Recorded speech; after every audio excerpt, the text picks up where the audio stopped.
Nope, that didn't work. Let's try this. There we go. Hi guys, it's Curse of Strahd, or as my Stuff of Strahd. my friends have decided to change it to Purse of Strand, my favorite D&D campaign, the Purse of Strand. Yay. Um, yeah. So did you guys keep track of? So you guys kept track of your health and everything that's been exhausted and all that stuff and everything. So exhausted. So exhausted. Didn't we take No, a I meant rest your in the end character, of last Tama. time? Oh. Yeah, I know. Would you say Deadly? Didn't we take a rest in the end of the last session? That's true. That's right. You guys didn't lose any HP because you took a rest and then you came out of the. All right, let's do a recap. Actually, Okay. you guys just want to jump right into it? Yeah. Everybody good to go? All right. Sure. Let me put Yep, up the let's big go. waffles. There we go. Okay, let's hold on. Wait. Before we start, I'm gonna do a sound check real fast. Make sure that everybody's music is and sound isn't going to blow people's eardrums out or anything like that. Hold on, let me. Oh I'll play god. this song. Sure. For instance, I have sounds on both of my windows coming out, so it's echoing. So it's a good thing I checked that. See? That's we can check. Okay, there we go. How's that volume? That's looking good.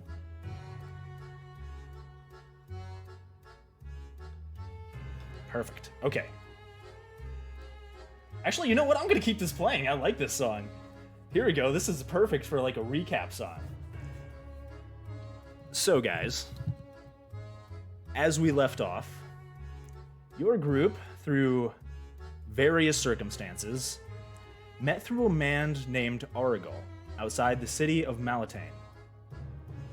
He seemed to know his way through the old Svalich wood on the edge of the Dead Mist Valley, where a group of wolves that had been terrorizing the countryside had denned.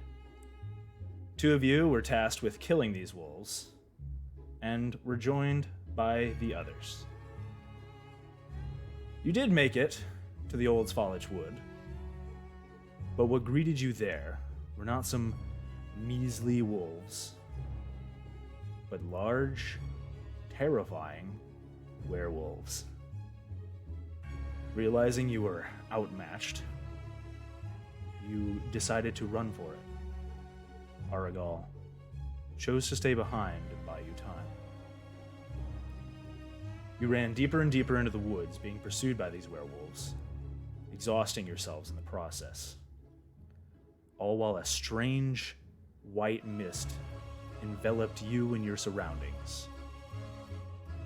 Eventually, you lost the wolves, and after an uncomfortable and anxious night's sleep,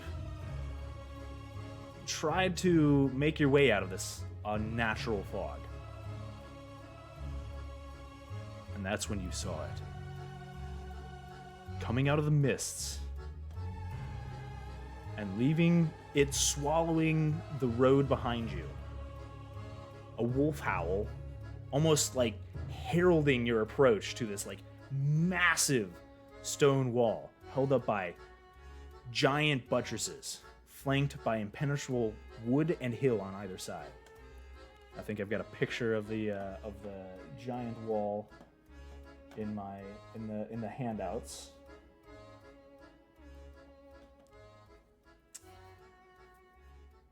Two colossal headless statues of armed knights in armor guard a massive iron gate looming before you.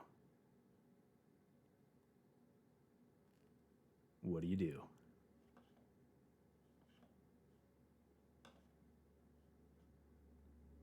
First of all, we look for the picture of the Perfect gates. song timing. Oh,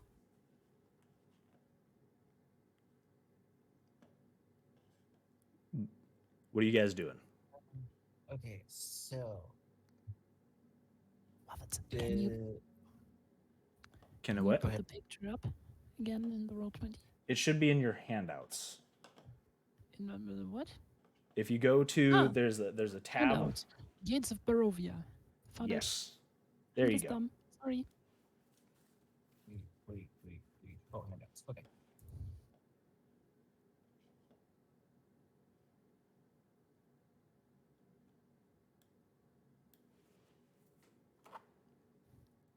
This is what we see. Do the gates appear to be open? They don't appear to be open where you are now.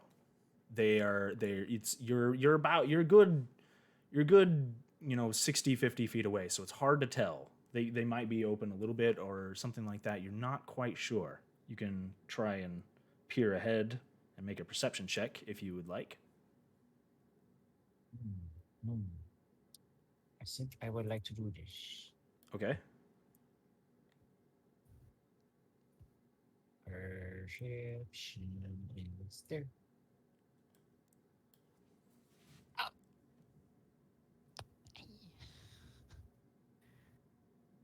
That's a 4.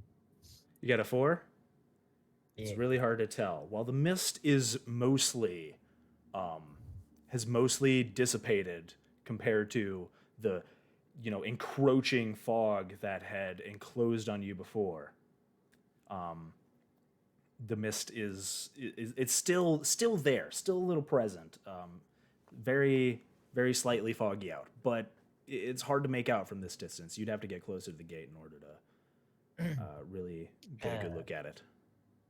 Okay. All right, then. Let's go with this.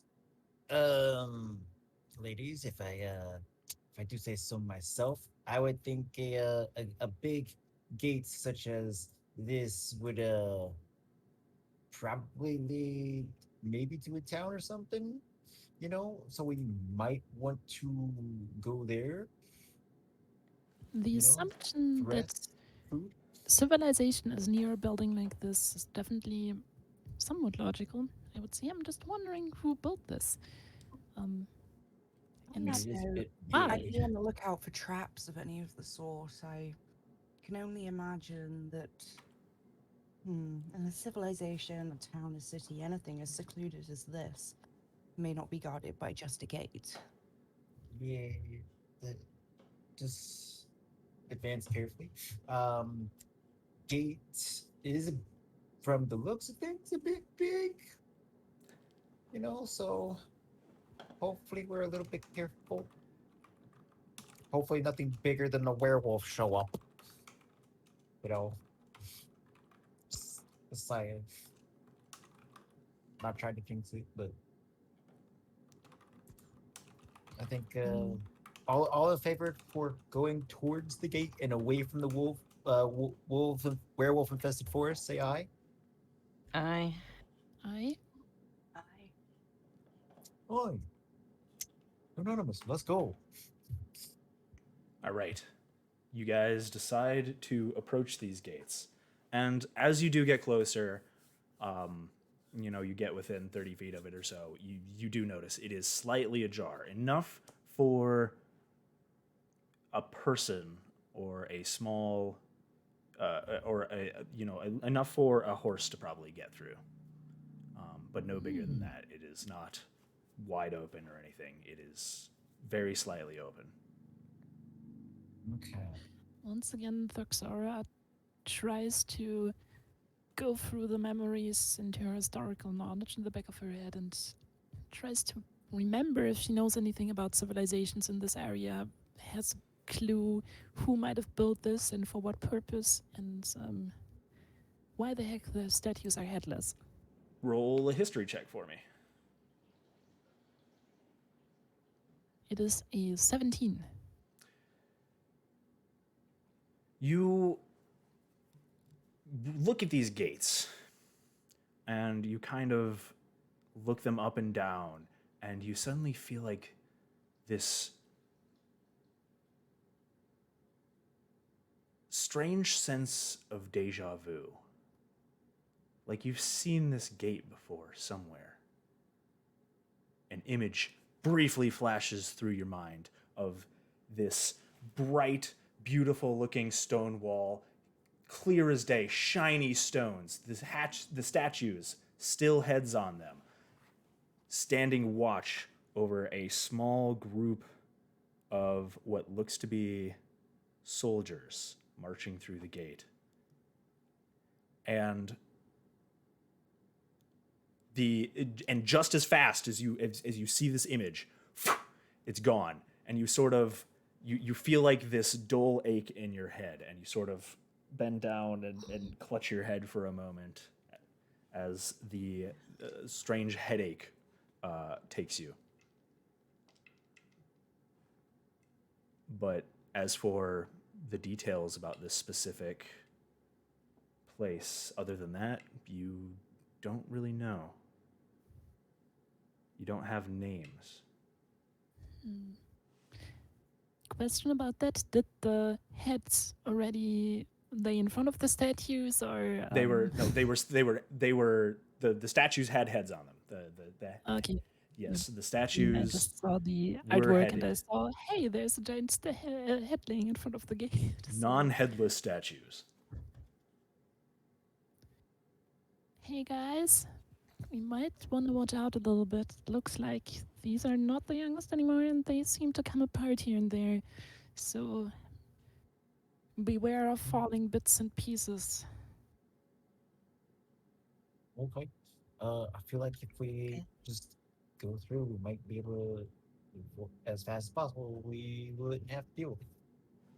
At least not too much.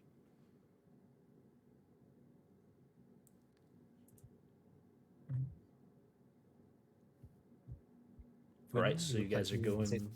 What are you guys doing? Is there any way we can assess the building before we enter? As in, if we feel like it's likely to crumble? Sure.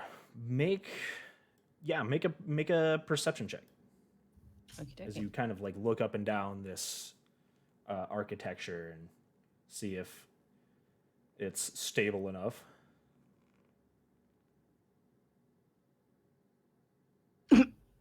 3. Being a mercenary whose trade is entirely just, going to places and killing people, you don't really have a very good grasp on architecture or infrastructure or, anything of the sort. And you look it up and down, and yeah, it looks like it's not going to fall on your face anytime soon. Yep, this will do.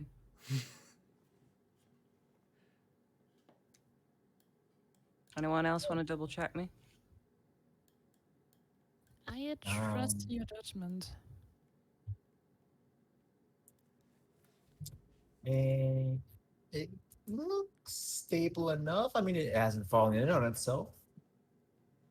Well, do you see that big rock there? I think that at one point was sitting on the shoulders of that statue up there, so it kind of fell apart already.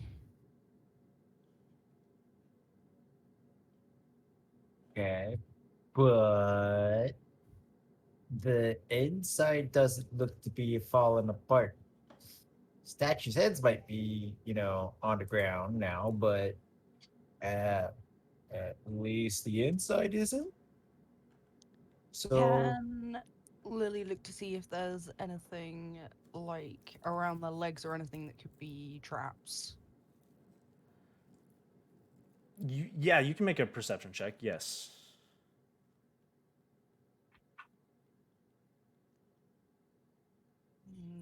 That is where's my character It's going to be a higher 17. DC because without being able to investigate closely,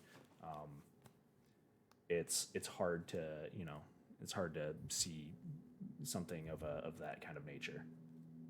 17. 17.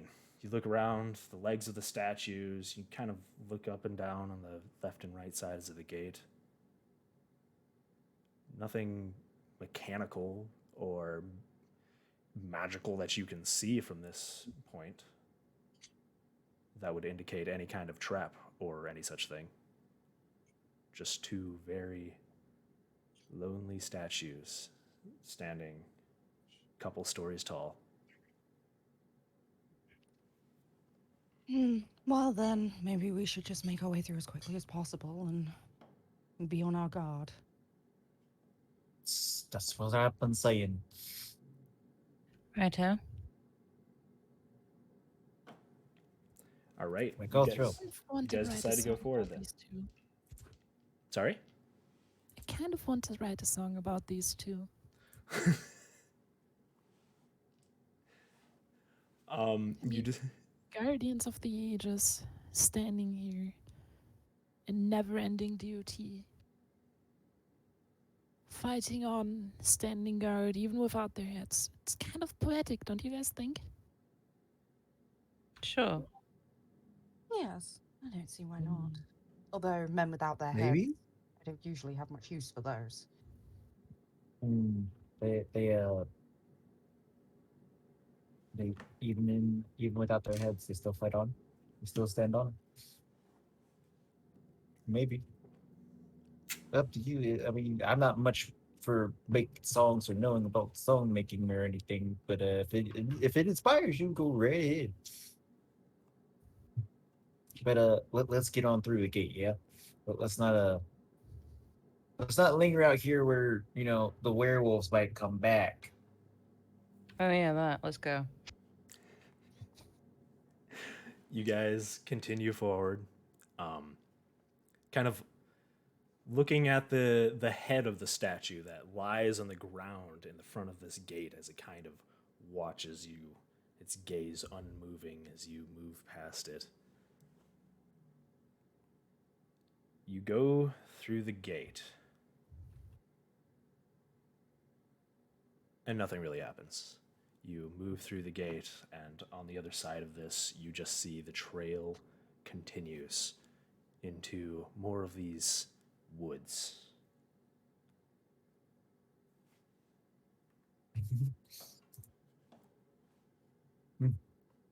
You guys get about 15 feet or so away from the gate. The mists, you hear like a very light breeze pick up, and the mist curls around at your feet, kind of swirling down on the ground, and you suddenly hear of the loud, massive gate just. Oh, I thought that was an endangered seal. Yeah, so that was my gate creaking noise. This gate slams shut behind you, leaving a loud, It's- echoing boom throughout the valley Okay. Did anybody touch anything? as it closes. Nope. No. Because I don't see anybody that would close the gate, so that's spooky. Oh bugger.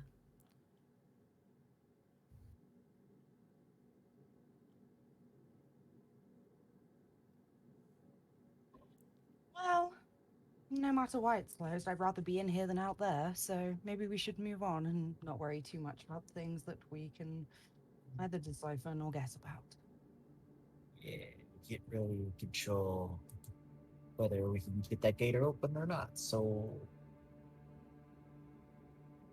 let's go. And I'm with Lily here. Being on this side is definitely a lot better than being on the other side with the werewolves. I hope so. Why you gotta say it like that, Quinn? Why you gotta say it like that? Come on. I just gotta be Get your real, my little friend. I've got to be real. Again with the little. Sorry. Compact friend.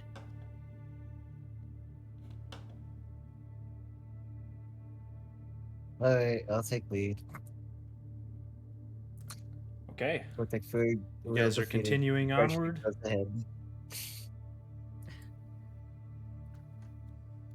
I mean, we don't really have a choice. I'll take the rear. Okay. Botax in front, Gwen is in the back, and Lily and Thrixora in the middle. Okie dokie. You guys continue forward along this kind of it's a muddy trail. It's bits of moisture, presumably from this very light mist, kind of makes the ground wet, damp, and a little bit of a pain to walk through. The track seems fairly overgrown, though it's still recognizable and not impossibly hard to see. The trees on either side of you, flanking you, seem to be a mixture of these vibrant, not vibrant, but very tall, noticeably looming firs, and kind of deciduous trees. But there's also dead trees. There's also all sorts of, it's a very strange mixture of life and death in this forest that you go through. You continue on. A very slow, slogging,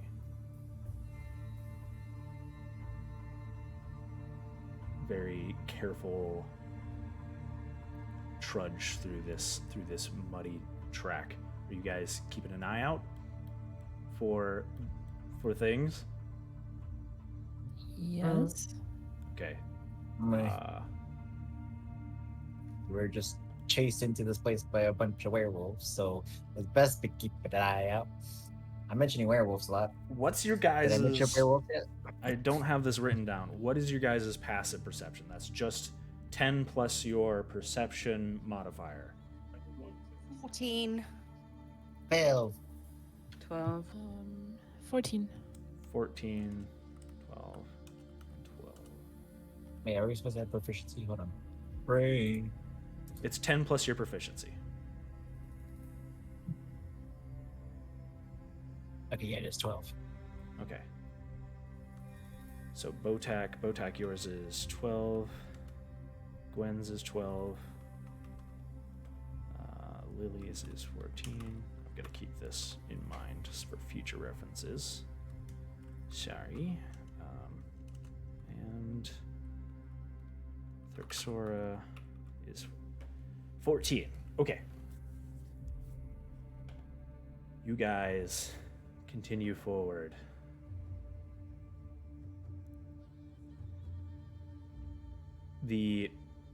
After an hour, you don't see... After an hour, you don't see anything. You don't hear anything. No sounds of wolves or critters, birds, anything.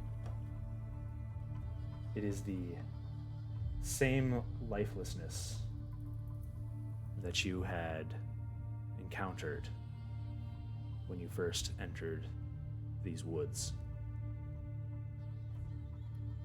These towering trees.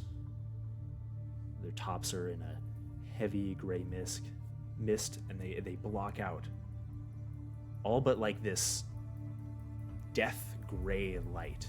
You can't really tell what time of day it is. You can't even make out the sky, really, from where you're at. Just this pale light from what you assume to be the sun. Maybe a very, very bright moon, but it's hard to tell. The tree trunks are unnaturally close to one another. These woods are very, very thick and condensed and close together. They have a silence of a grave to them.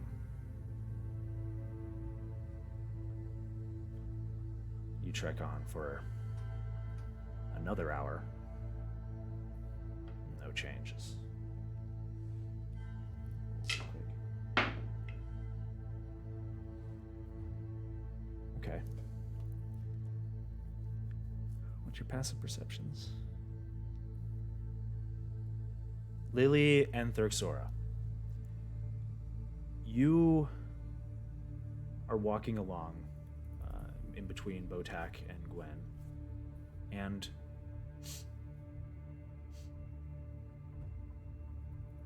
you smell something. Smell of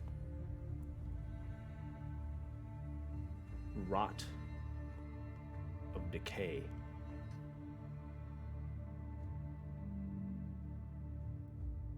The smell of Stop. death.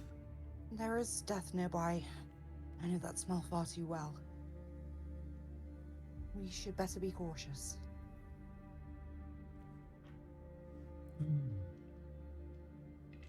Okay. Oh, I'm all at the ready. Okay. Lily motions for the others to kind of slowly spread out and see if we can find the source of the smell.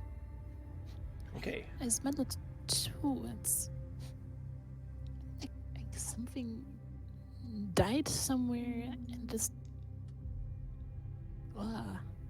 Yes, but with the state of those woods, with this area, with how eerily still everything is, I worry that the scent of death may not equal something that is, well, going to stay dead.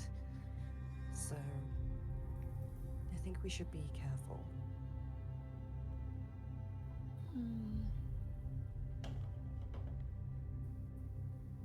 Botak, can you smell anything? Nope. Botak, Ah.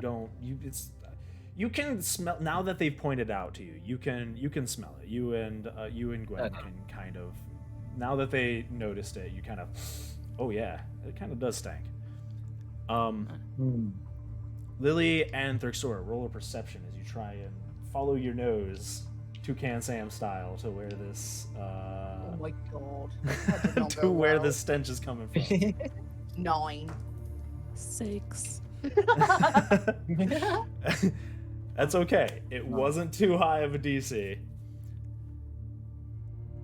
It takes you a little while. You spend a good 30 minutes or so trying to find out what the heck is stinking so much.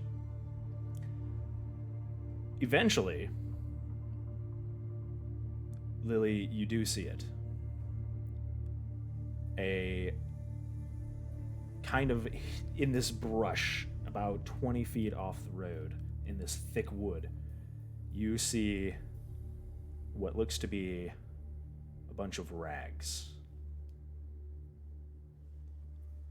and an arm sticking out of the bush, And decayed. she signals to the others. I see something off the path. I want to assume it's a body, but I think closer investigation may be needed. It's at least an arm. At the very least, she's going to very cautiously approach. Okay, you cautiously approach the body. What are you doing? You just going to investigate it? Yes. Okay. When getting closer, you would have to move off some of the brush in order to make out more of this body.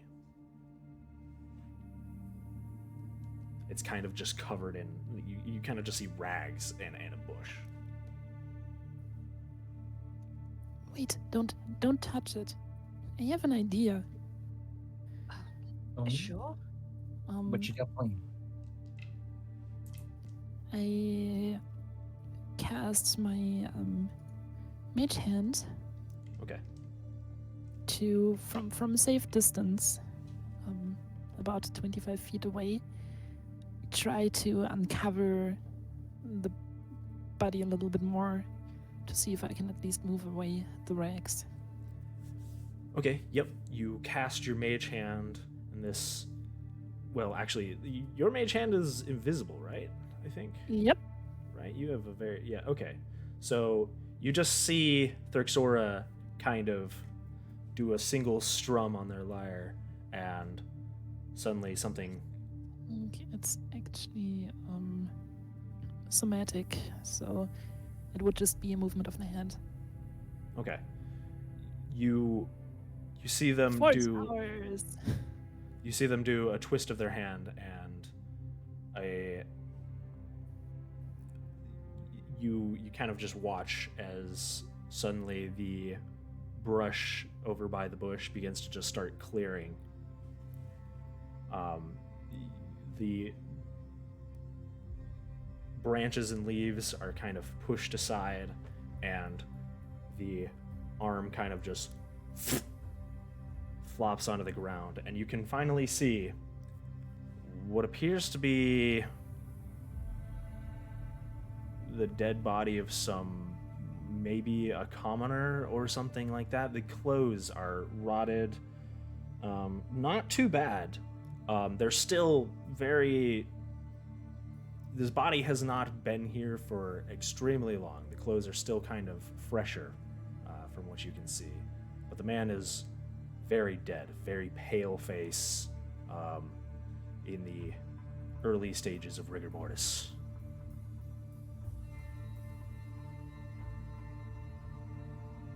Poor guy. I wonder what happened to him. Well, I wonder if he's got anything useful on him. Do you think that hound of yours could have a little rummage around? I can try. I mean, Yeah.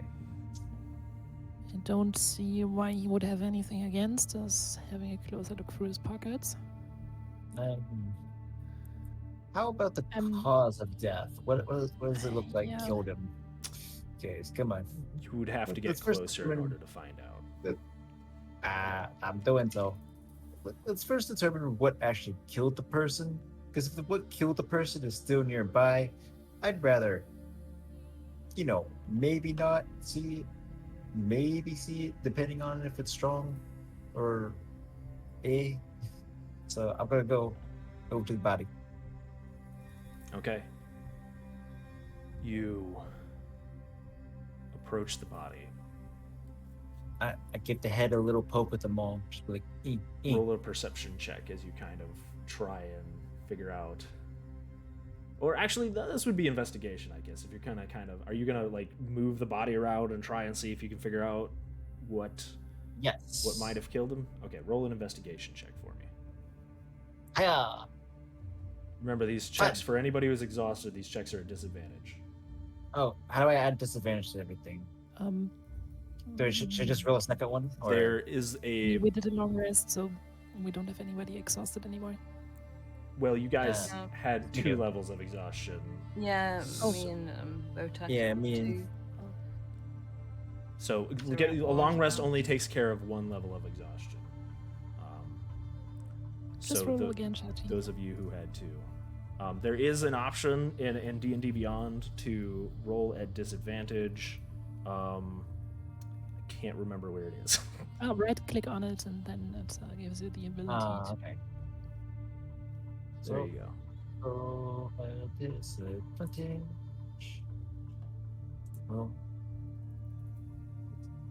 Well, 7. Okay. You poke around the body trying to see, what maybe might have transpired here. It's hard to tell. You're not exactly an experienced tracker or anything like that, so the signs of what to look for kind of elude you. But you do see that his clothes are definitely torn, and they are raked with claw marks. As to what these claw marks could be from, you have no idea. You do see that the body's been also, it's kind of got bits of flesh missing Hmm. where something might have been, maybe crows taking bits off of it. Okay. From my best looking at it, it looks like some type of beast with claws killed it. Doesn't look like anything magic killed it, and it doesn't look like Well, it was eaten by anything but crows. So whatever considering killed it for sport or because he didn't like the guy. considering what we've experienced in this forest before, do you think it would be safe to say that it was the werewolves?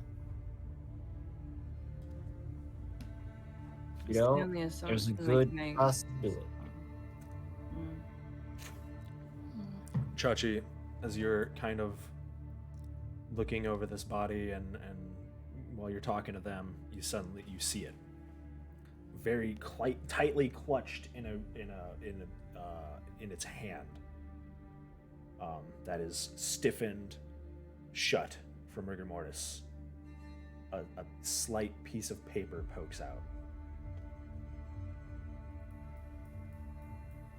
Uh-huh. Hey, I think I found something. Go reach down and go and grab. Try to pry it open. All right. Try to not damage the corpse too much. You have to kind of really pry at its fingers in order to get this note out of its hand, and you kind of snap the fingers, just come off and kind of Don't know my own strength. crumble a little bit, and you see a odd. crumpled up piece of parchment. Okay. Well, I may have accidentally snapped his fingers off, but he's dead, so I don't think he'll mind. But damn important. What is it? I tried my best. I don't know my own strength. Listen, if you die in a ditch like this, do you want a random stranger to come around and just break off your fingers? I mean, I'm dead, so I can't really say yes or no at that point. Yeah, I wouldn't worry about it. He's not gonna miss him. I mean, I don't think he's gonna come back to haunt me. You're not gonna come back to haunt me, right, dude? Yeah. See, he doesn't say anything. We should at least bury him. What's it on the note? Do you grab What's the on note? Yeah, I'm reading the note. All right, you open up the note. And let me give you the right one. Oh, that's not the note. Where's the note? Just casual finger snapping.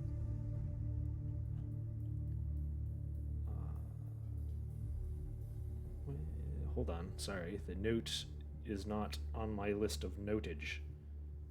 Notage? Oh, there we go. It was in the wrong spot. All right. Went exactly as planned. As always. I will show it to you guys, actually. Ooh. Oh god.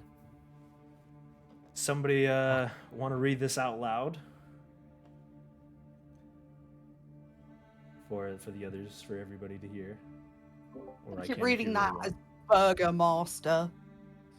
Okay. Okay. Everybody does. I've played Curse of Strahd several times, and everybody always calls it the Burger Master.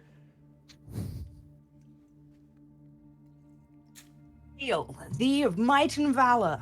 I, the Burgomaster of Bavaria, send you honor with despair. My adopted daughter, the fair Irina Koliana, I'm assuming, has been these past nights bitten by a vampire. For over 400 years, this creature has drained the lifeblood of my people. Now, my dear Irina languishes and dies from an unholy wound caused by this vile beast. He has become too powerful to conquer. So I say to you, give us up for dead and encircle this land with the symbols of good. Let holy men call upon their power that the devil may be contained within the walls of weeping Barovia. Leave our sorrows to our graves and save the world from this evil fate of ours.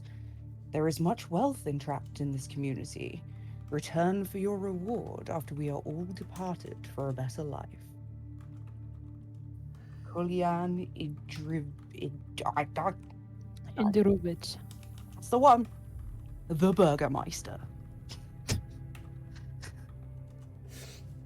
Thank you for the raid pudding, by the way. Sorry, I was very focused on that letter. I didn't even notice you guys. Thank you so much. I hope you guys are doing good for playing Curse of Strahd. With the Burgermeister. Maximum focus. Yes, with the Burgomaster of Barovia. Not the Burgermaster of... What did you say? The Burgermaster of Bavaria. Bavaria. Just smile and wave, boys. Smile and wave. I'm sorry, I don't mean to ignore you guys. It's just we can't I didn't want to interrupt. Aria at all while she was reading that. All right, guys, go ahead. Sorry.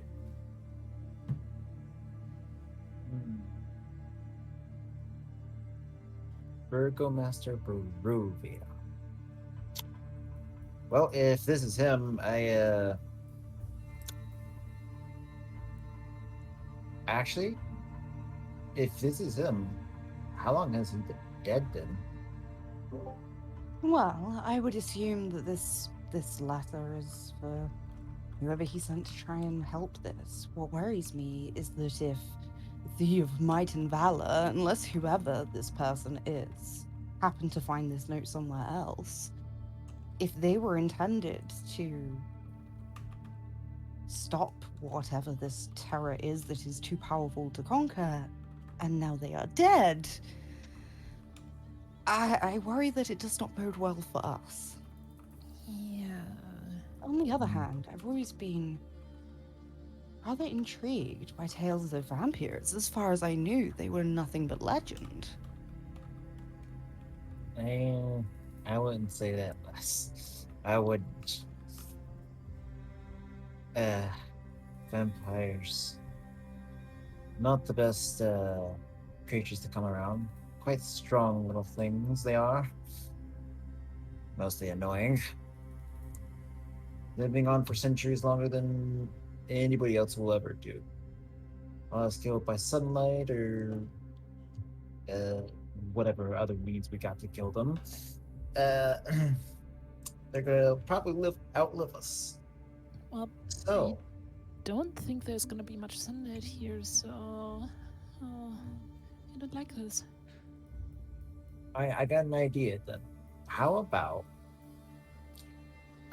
if this vampire, whoever he is strong as enough to kill the person that may or may not become for him, then I feel like low profile might be a good thing to do. Just throwing it out there for a little bit. So, no midnight singing sessions? I mean, probably not. Okay. Not that we don't enjoy it. It's just night. I can't even tell if it's day or night right now, so I don't even know if it's brain. Wait, you have one of those? You would Yes, assume, actually. based on when you woke up, it seemed like daylight, but you guys have been you woke up in the mist, and you continued forward, and you have no idea what time it is. You woke up in a heavily shrouded in mist, and the only light here is still just this gray nothingness Right. covered by this dense cloud cover just above the trees. It's light out. Yeah. So there's some sunlight, some light. So I'm guessing it's sometime during the day. But I'm not sure if it's a good idea or not to play music in the middle of the night. You know, just as a safety precaution. Last thing we want to do is have a vampire come into the middle of our camp in the middle of the night.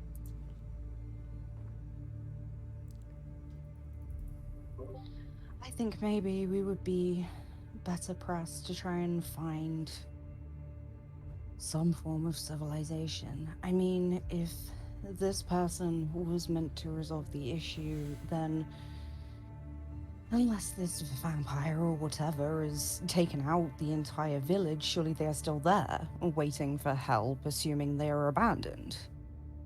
Would it not do us better to go looking for them? I agree with this. I think we're not going to get anywhere really until we pursue some sort of a communication. I mean, we have no way to encircle this land with holy symbols unless any of you are holding out on us. I don't think any of us have that sort of power. Our best bet would be to inform them that whoever they have asked for aid from is, well and truly dead. Probably. But whatever we're doing, we should do it quickly. I feel rather exposed out here. I'm just not completely sure if they are actually still alive, at least. Well, the only way to This find letter out is sounds- Yeah, the- sure. the Just only way to maybe, find out is to go. So Yep. Maybe we should look for Arigold's village.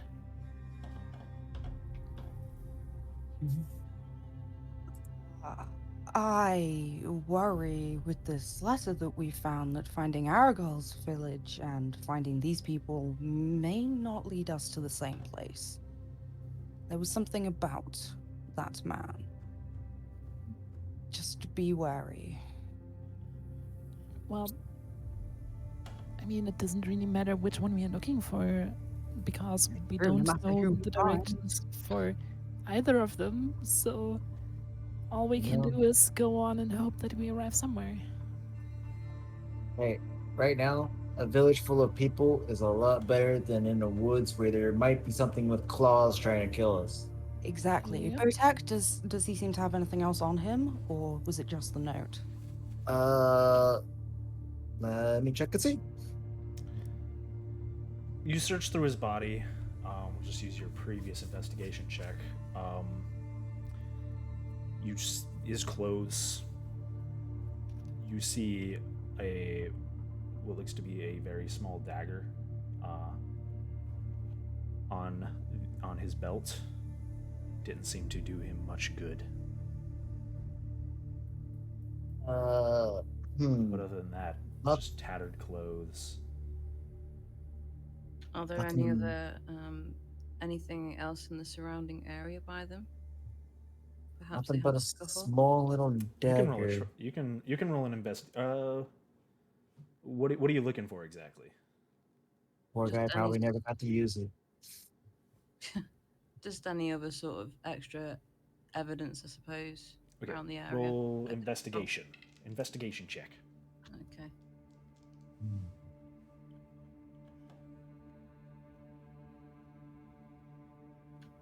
One. Oh no. Though you do have some experience, with examining dead bodies as a mercenary,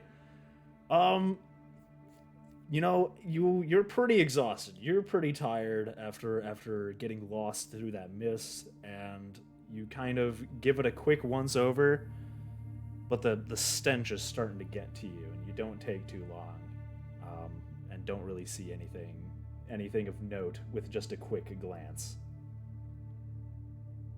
It smells like crap. I'm too tired. Someone else just double check. If not, I'm done. I think that's everything. We should probably move on. Guys, are you sure we should just leave the corpse here to rot? I don't feel good about that. Unless you wish to take the time to bury him, I mean, I suppose I could.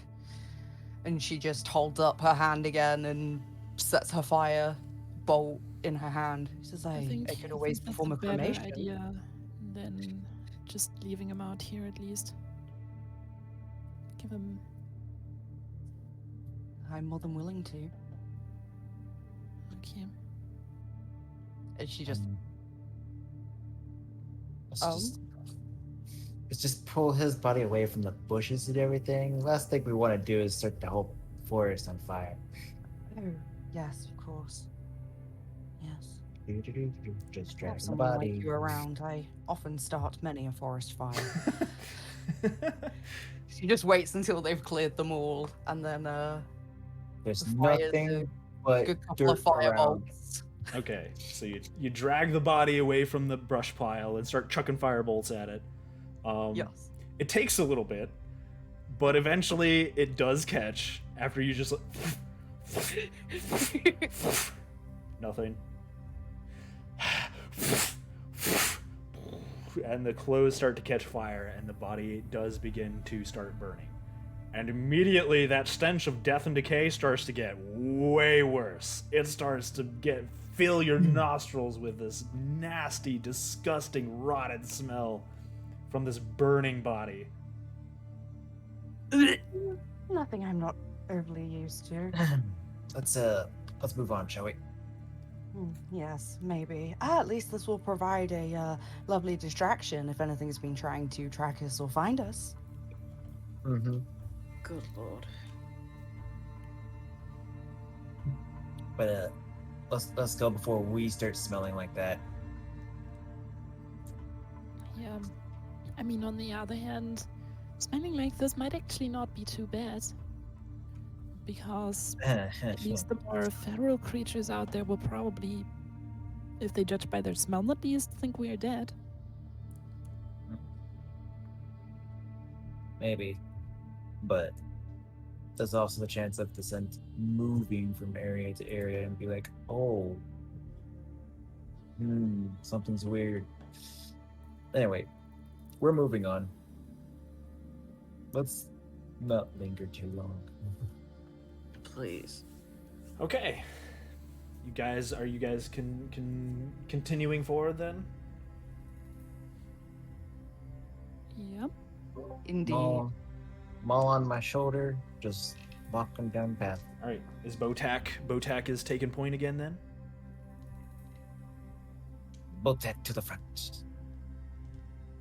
All right, Botak in front. Is it the same order as last time, or are you guys switching it up? Yeah, I'll stay at the back. I'm not feeling good with that smell. Okay. You guys continue to trudge forward on this damp, musty road. You keep walking, and it starts wearing on you just how little is changing about these woods as you continue on for another hour and another hour and another hour, and you're starting to get sick of seeing these same fir and dead trees and this gray. You can't even watch the sun as it moves over the sky because you can't see the sun. You can hardly see anything past these trees and this one path.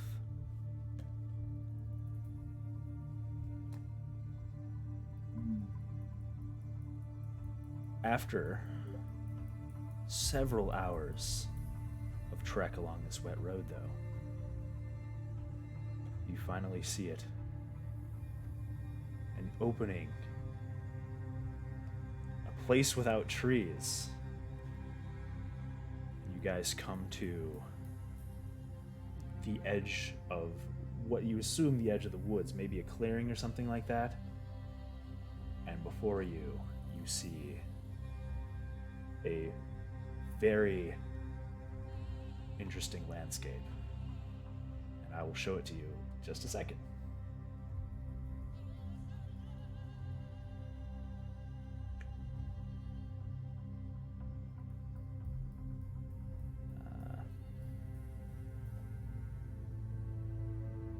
There we go. Hmm.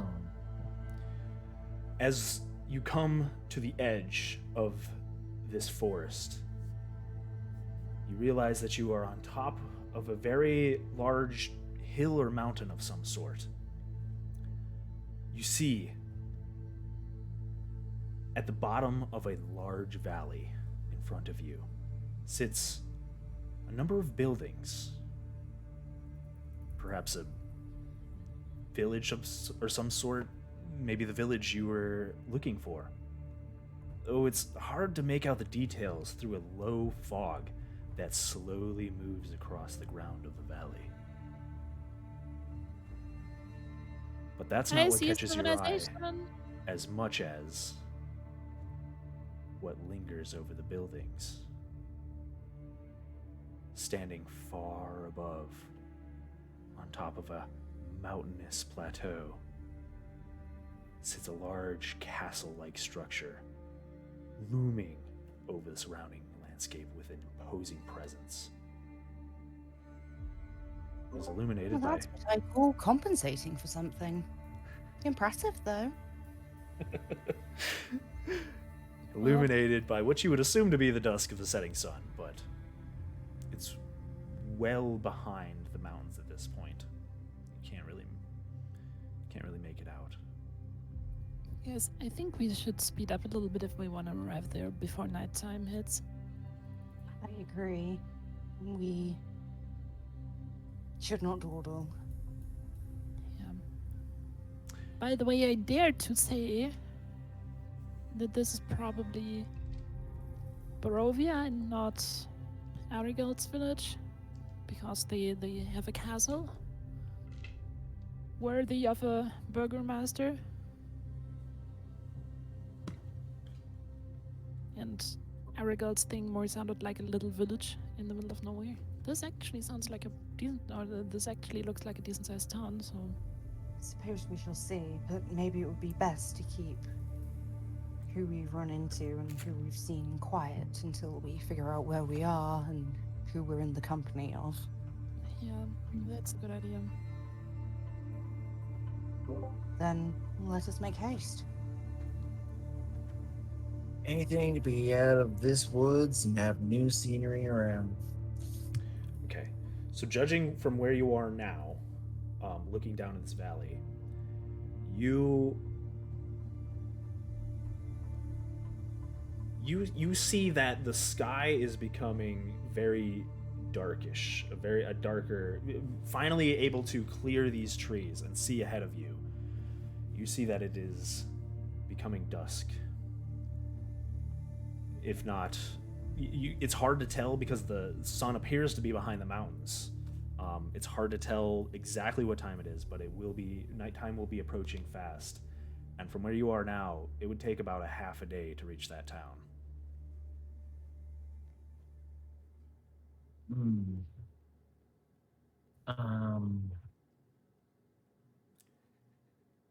I don't know about you guys, but I think it's getting darker. I don't think we can make it to the town before night. Maybe Do we wanna- should find somewhere to make camp here then. If we cannot make it there before nightfall, I'm not sure I wish to continue making the trip. If we rest here for the night, we may be in a little more danger, but at least in what I hope will be the morning, we can take a survey of the land and Idea.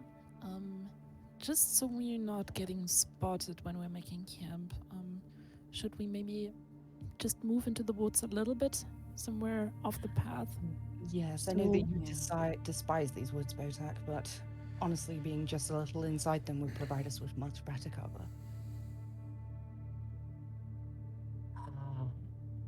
Did we already start going down the path to the city or Waffles? You guys are at the very edge of the woods, looking down on the scenery Okay. of this valley. Okay. I didn't know if we were already heading down the path or if we. Okay, so. As you guys are talking, almost as if Great. That's always something you want to hear from your DM, isn't it? While you're as all you doing are all this thing. talking, suddenly a dragon appears. What? No. Almost as if to spite you, you suddenly feel drip, drip, drip, drip, drip, drip, drip, drip, drip, drip. A slow, very light rain begins to fall upon your heads.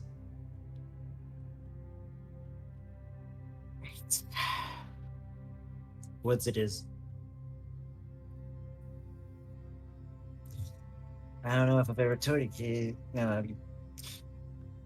no one's ever heard this story. I don't know if I don't. This is like the one thing that I dislike about the surface, rain. I like rain. It's nice, refreshing. You say that until you get a cold.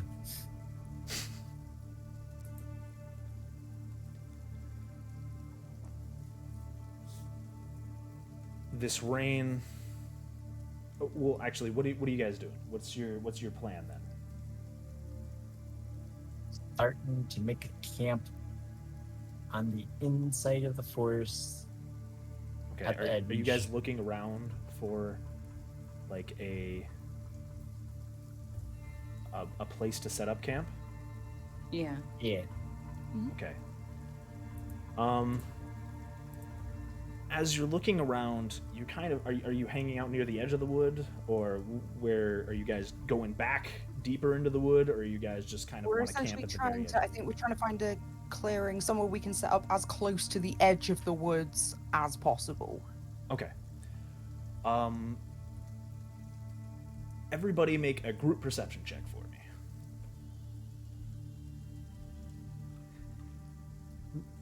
Ruku Y. Also thank you for 15. 15 months.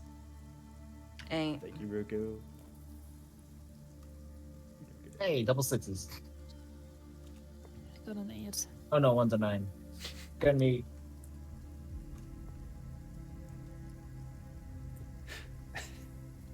And Ruko, this sounds even worse considering that this is literally Chachi and his harem at the moment. Don't say that. The It's 3'3" not that. gnome with his girls. Yep. Sorry, could you? What did you guys get again? Sorry. We've got an A, an A, an A, and I rolled a 15. Okay.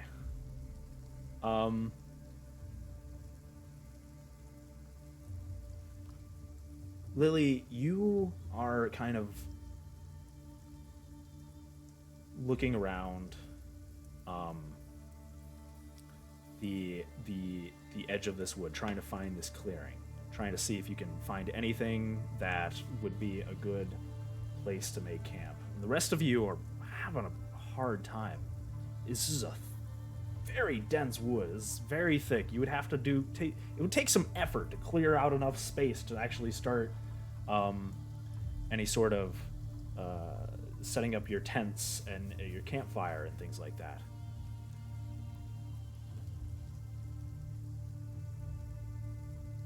Lily, you look down at the edge of the woods into the valley, kind of where, you kind of follow your gaze along the road, kind of just look down, gazing over it, and you see it. Down a little bit,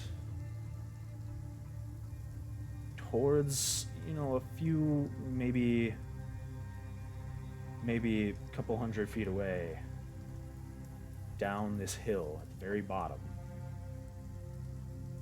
a large building of some sort.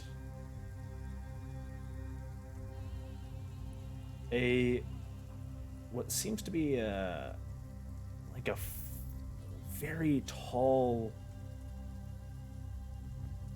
manor or house of some sort, but you can't really get enough good detail from here. Hmm. Everyone? I, I can't exactly see the details, but there seems to be some sort of manor house of some sort, just down there, at the bottom of the hill. Maybe we would Okay. be better investigating that. It's not that far away. And if it's got a roof over its head, maybe they'll let us stay for the night. Exactly. And at the very least, we could maybe make camp in the shelter of the house. It would be better than trying to find somewhere up here. I don't think any of us are going to have any luck. Onwards with caution? Onwards with caution. Sounds good With to me. caution, yeah. Seems to be the calling card of our party so far. Onwards with caution! Onwards with caution is always the mantra of every adventuring group in Dungeons and Dragons ever. And it's a very good mantra to have, so. If you have a barbarian with you, then it's just forward! Forwards charge! Onward! So you guys, begin to, you guys moving forward then. Yes, we We'll are be making our turning way around down. and walking towards the manor backwards. Yes. Okay. I'm So- moving diagonal.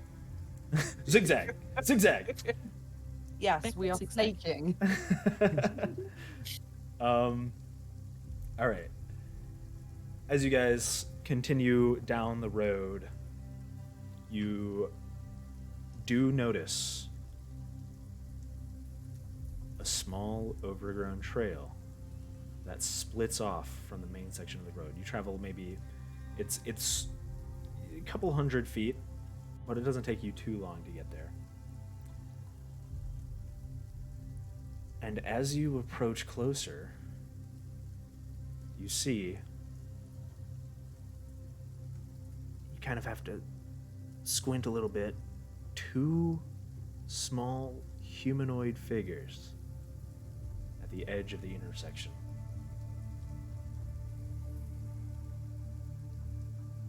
Hey, look, But you people. can't make them out from here. You have to get Are closer. they like standing? Make a perception check. Oh, there's not really anything. Oh, that's a nat 20. Why do I waste a nat 20 on something like that? Fucking dice, man. You So, kind of 24. a light breeze picks up, kind of, and it clears away a bit of this fog. And you see what looks to be young children crouched, standing in the rain. One older, taller girl seems to be trying to comfort a smaller boy, patting him on the shoulders and talking to him. The small boy, from which you can see from here, appears to be crying, maybe. His arm is brought over his eyes. But they haven't noticed your presence. There are young children down there. And she kind of looks at herself and then, like, looks at Zora and then looks at the tiny little gnome. And then it turns to Gwen instead and is like, if we're going to approach them, maybe you should do it. This does seem a strange place, but none of us are particularly usual characters. I mean, yeah, thinking about it, just logically, if it's kids, they're alone out here. Going We with should the probably not scare illogical. Let's them. go. Botek, you're the shortest of us. You pass as a kid the most. Hey, I would say. hold on now there, Very youngsters. true. But Hold then, on. the elder of them is a female. I would think that they would be more inclined to trust another woman, would they not? True. Now, hold on here. I Um, may have a very good complexion and look very good, but that does not mean I look like a child. I think we were more referring to the fact that you barely reach my knees. Close enough. Go on. Yeah, they will be the least scared of you, I would say. Maybe You know, the two I'm of you probably could older than approach all of you combined.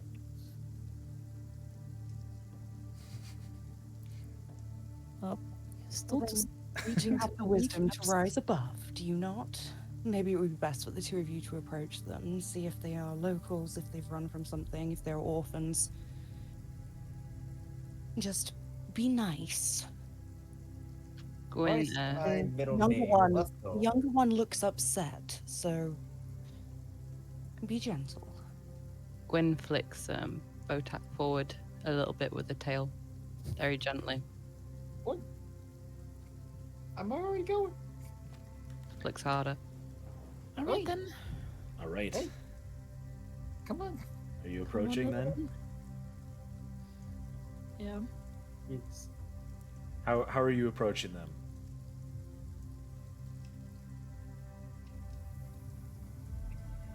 You gonna shout out to him, or are you just fine. gonna sneak up behind him and say, What you doing? Hey, "Hey, how's it going?" Nah. I'm gonna walk like I'm making my presence pretty much known that I'm on my like coming down the trail. You know, like they could stomp kind of loudly, that the way they can hear me. And Okay. Sarah is following a little quieter, but definitely not in a way as if she was trying to hide her presence. Okay. Yeah, Lily's not trying to hide. She's just staying back because she's a tiefling. Same. I Gwyn mean, feels she looks too scary. we have a Okay. bearded kid and a pale woman with pointy ears and no nose. I don't think it can get much worse, but okay. You begin to approach, kind of clanking and clanking as loud as you can to maybe try and alert them to your presence. And Just strumming on my lyre a little bit. okay, you strum on your lyre a little bit, and you know, making a bunch of noise, and the girl does seem to pick up on this and turns to you, and you see a look of surprise on her face, and she turns to her brother and kind of starts shushing him down, shushing him a little bit. And Hello? turns to you and waves at you guys and beckons you guys closer. Okay, that doesn't look too bad. Botek, you're gonna protect me if this goes wrong, right? Are you gonna stop with the short jokes? That's... Don't tell the others, but that's the actual reason why I wanted you here. I would like to have a competent finder at my side. She starts running towards you Yeah. and approaches you, and you see her. She is very interesting. You haven't seen the style of outfit she wears. The girl is tall and skinny for how young she looks, and she has like long black hair and a thin face. She seems to be wearing some sort of purple frock dress, higher in the front than in the back, which kind of reveals these tall, dark boots she wears. There's very fancy-looking, elegant flourishes and curlicues designed on her dress. It kind of flares out at the hips and just below the shoulders. You see, she wears a high-collared, like, red cape that is fastened around her neck with this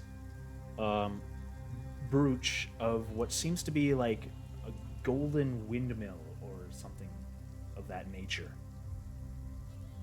You're not familiar with the design and fashion, but you can tell she's probably aristocracy of some sort.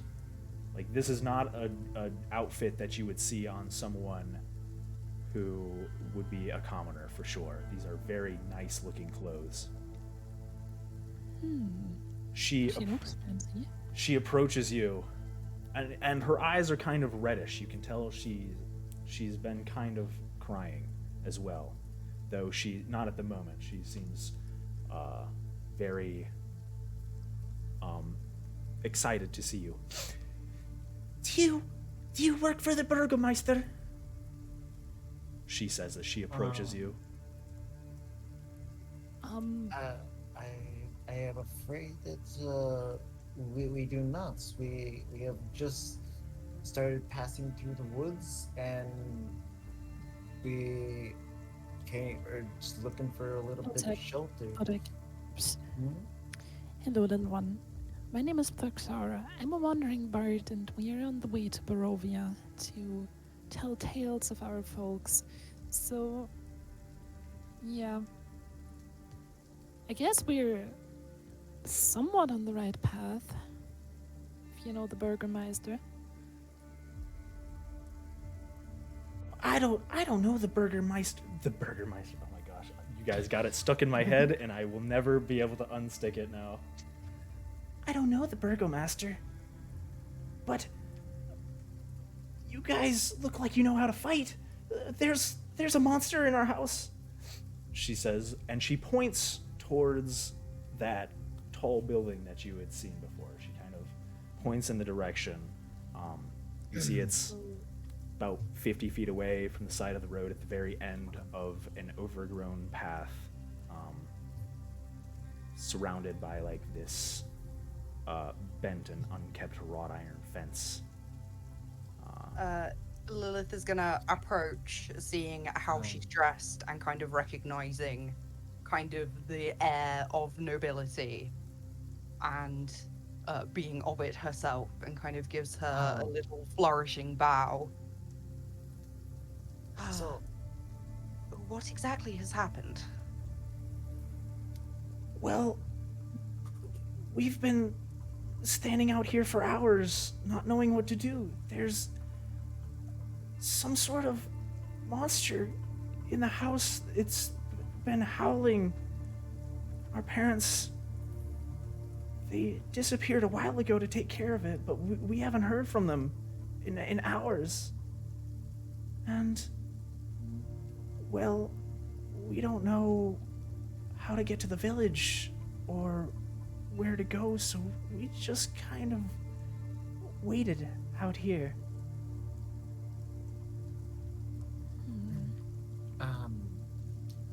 Do you know what this creature looks like? She shakes her head. I just know it's been howling. There's a good chance is it just one creature or is it many?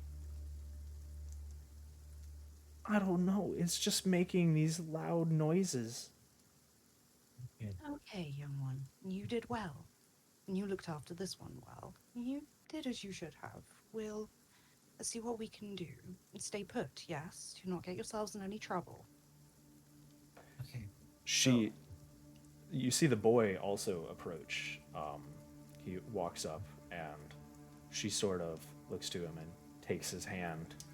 The boy's about half her height, but he wears like a very thick coat that makes him look wider and stockier. It's fur-lined with the same color, similar designs as the girl's dress. It's purple with the curly cues and the fanciful designs. A hood covers his short black hair. And he seems to be clutching some sort of, very tightly, against his chest, some sort of sack doll. Very simplistic. Question: is he still taller than Botek? How tall are you, Botak? God, mother. I am 3'3". You'd be about the same size. He's about as tall as Botak. Oh, short jokes, right? Okay. Maybe a So, tad bit taller. little- Now, what is that? It's you've the got coat. It there? makes him look taller. Go ahead. What is that you have there? Some keepsake of some sort? He doesn't say anything, but he nods his head. Okay. Well, a brother and sister are you, the two of you? Oh, sorry. This is my brother, Thorn. I'm Rose. Ah, such beautiful names. Well, Thorn? I'm Lily, okay? And she kneels right down next to them and is being like oddly comforting. It's like the most emotion anyone has seen out of her at all. Well, I tell you what, me and my friends, we were looking for somewhere to stay. So how about we go and see if we can check on your parents and whatever is making that ghastly noise in your house? And once we find out what's going on, we will come back and get you. But you must stay here and stay safe. She just kind of nods her head. If you are agreeable with that. She looks around to everyone else. She's just suddenly remembered there's like other people with her. It's like, is that cool? I mean, if we want somewhere to stay, then this may be our only choice. Voltec Yeah. gives her the look of like, yes, that's kind of what he was trying to go for.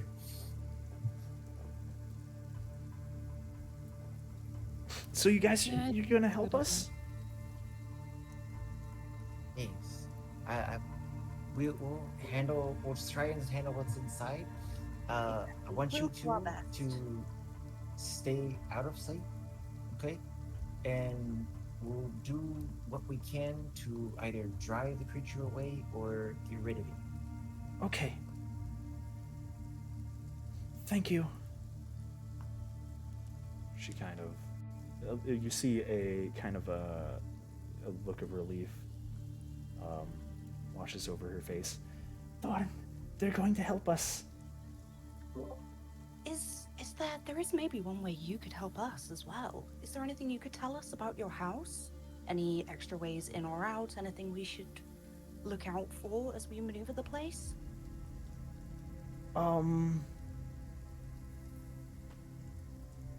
My dad has some strange animals in one of the rooms. What kind of strange animals? Have you ever seen them? Ones that Do they don't make- move. Ah, Okay. They're really mean looking. Huh. Possibly butcher or something like that. Let's this one sounds like some form of hunting cottage. I mean, there is no real reason That's for my Noble to live out why this far out, other than if it's a hunting house. And yeah, Gwen, Yep. get ready. We're going to do a breach and clear. Sure. I'm coming. oh, and Me and Gwen go like right up next to the door, get ready with our weapons. Bust in. Okay, so you guys are going towards the house. It's about 50 feet away. Yep. Take you a little bit of a Lily, walk to get there. if possible, please don't set this place on fire, okay? I'll do my best.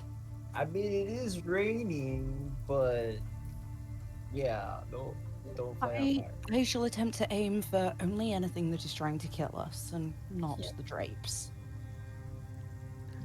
Sounds like a plan. You guys walk up this overgrown trail towards the building.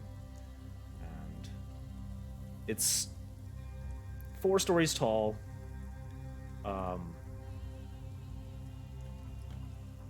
White brick. It's kind of actually, hold on. Give me 1 second.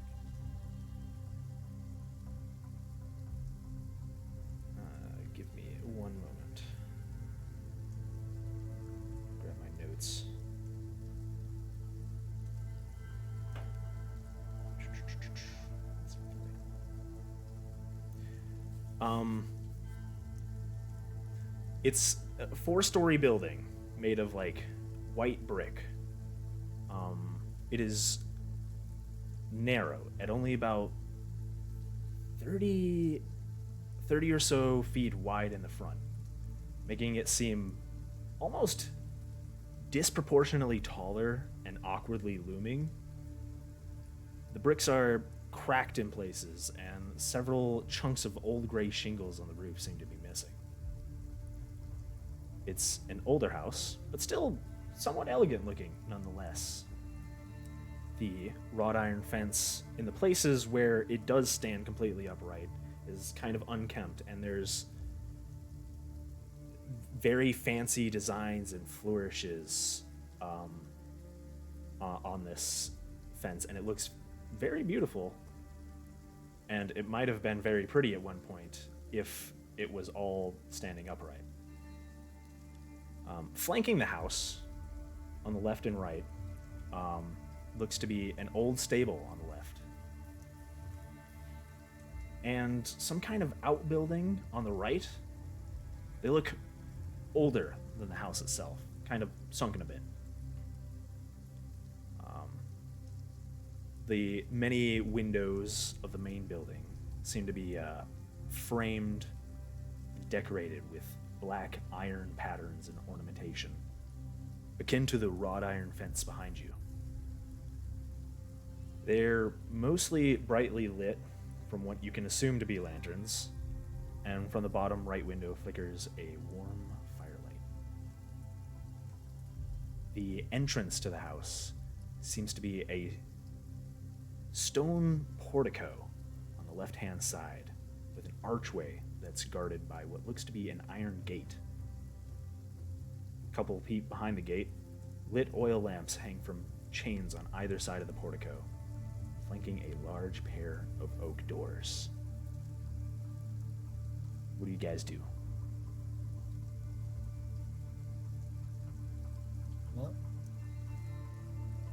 me and Gwen are going to the oak doors, one on each side, and getting ready to bust in.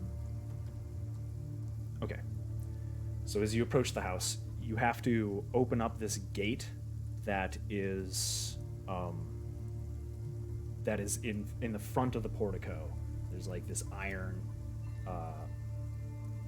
lockable gate that is before you even reach the two large oak doors, and you kind of you try and push it open, and it does open. It creaks open, and you move forward. And you said you're going to be flanking the side of the oak doors? Yep. Okay. All right. So you can kind of maybe fit. It's very tight fit to try and flank on the sides of the oak doors. There's not much room. It's barely even like a foot between the sides of the portico and the oak doors itself. But you kind of nestle up against the side of the door.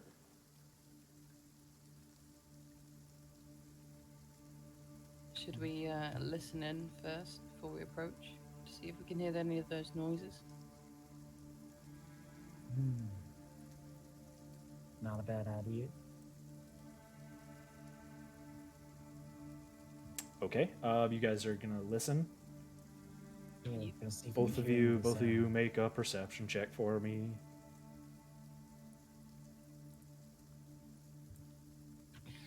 5.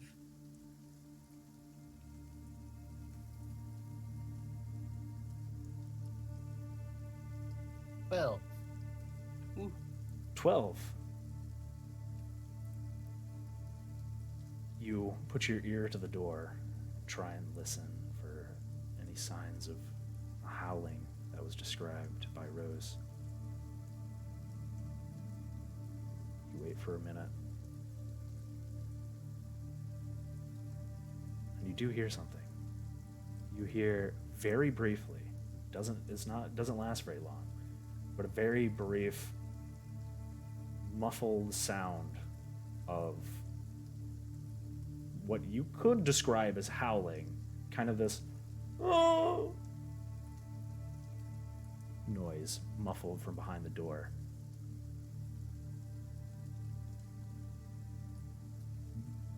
But that's it. Just a brief sound, nothing other than that. I don't think it's right beyond the door. I think it might be one of the rooms in the house. Let's try to open the door slowly and sneak up on it. Okay. All right. I'm gonna bring you guys to the house. Boop. Let's change areas. All right. You should see it if you scroll all the way down to the bottom. And there should be Oh. your tokens there. Try and move them around for a second. Make sure that I got everything right and that you can actually move them. And I Yep. didn't break it.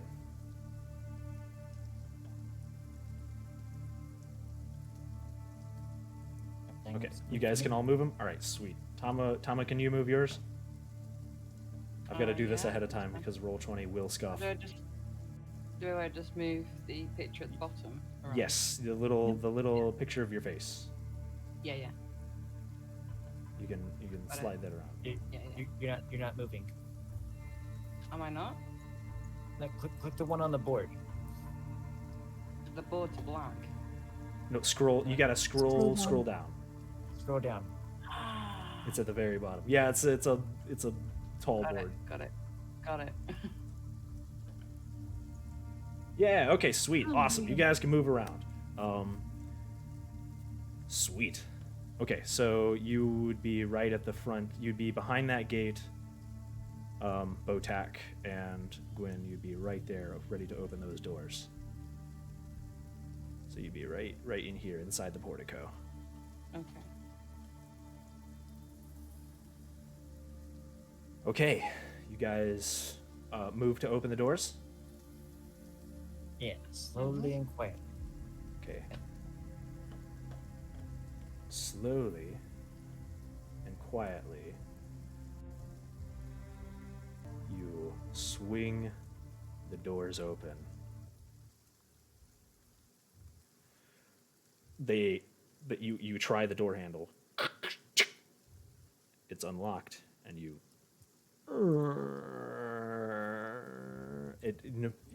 despite how quiet you're trying to be, the door opens with a very loud creak as it swings on its hinges. You have Really oil this. You have your weapon at the ready, and you peer inside. And you're met with what looks to be some sort of foyer area. Hold on, let me grab my notes here. The foyer, the room that you see before you there isn't much to it. These wooded floors, these oak panel walls in two oil lamps hanging on the left wall to you as you look inside. And on the right hand of the side, on the right wall, you see kind of a shield. Seems to be emblazoned with a coat of arms, like a stylized golden windmill on a red field. And it's flanked by framed portraits of stony-faced aristocrats. You see at the very far end of the room a set of mahogany-framed double doors. Mahogany. But other than that, there's not much to this room. Okay. Looks clear. Move slowly. Okay. We'll just stay behind you. I can't go in through the door. Oh, got it. You step inside the foyer, and the sound of the rain outside starts to become muffled. And it's nice to be less soggy, less wet for the Very time nice. being.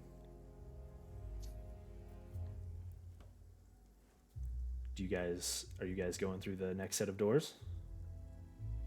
We would like to go through the front doors, but we can't I can't actually move my character through.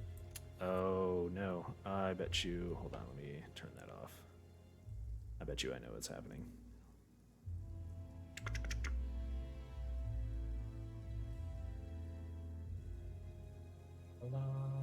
There we go. Can you try now? There we go. Okay.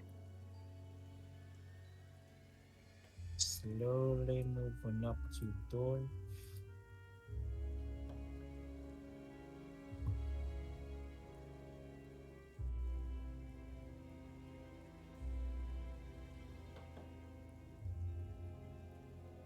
Alright. Gwen, I've got to open the door. Okay. If anything with claws, tries to eat me, smash its face in. Got it. It's gonna reach and the door, slowly push it open. Hopefully it doesn't creak this time. You try the handle, turn it, seems to work, and you try to slowly open it, no creaking.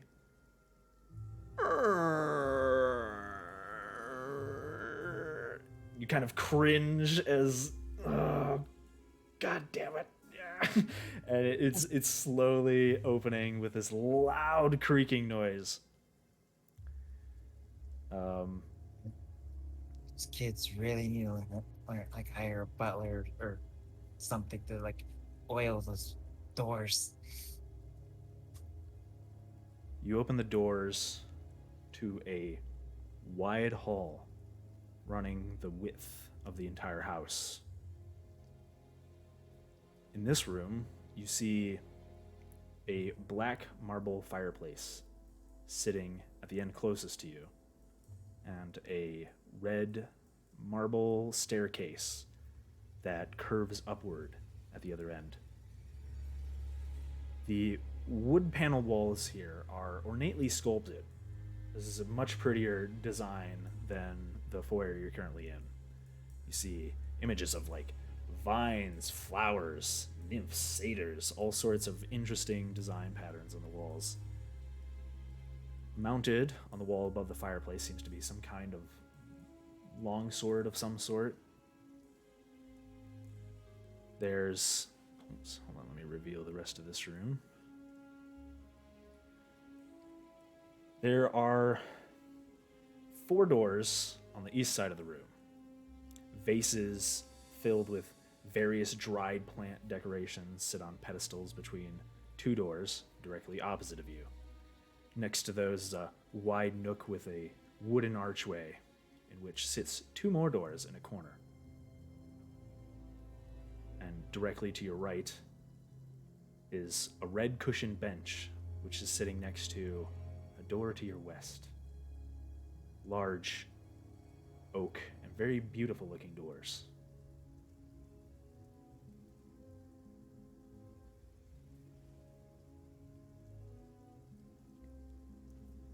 Going in. Okay. I feel maybe we should clear the bottom floor before attempting the stairs. Yeah, that's a very good idea. Agreed. Okay, this is the only door on this side of the house. Yes, I agree. On your count. Just gonna open the door. Which door? Uh, The western door? All Yeah. right. You try the door directly next to where you had just entered.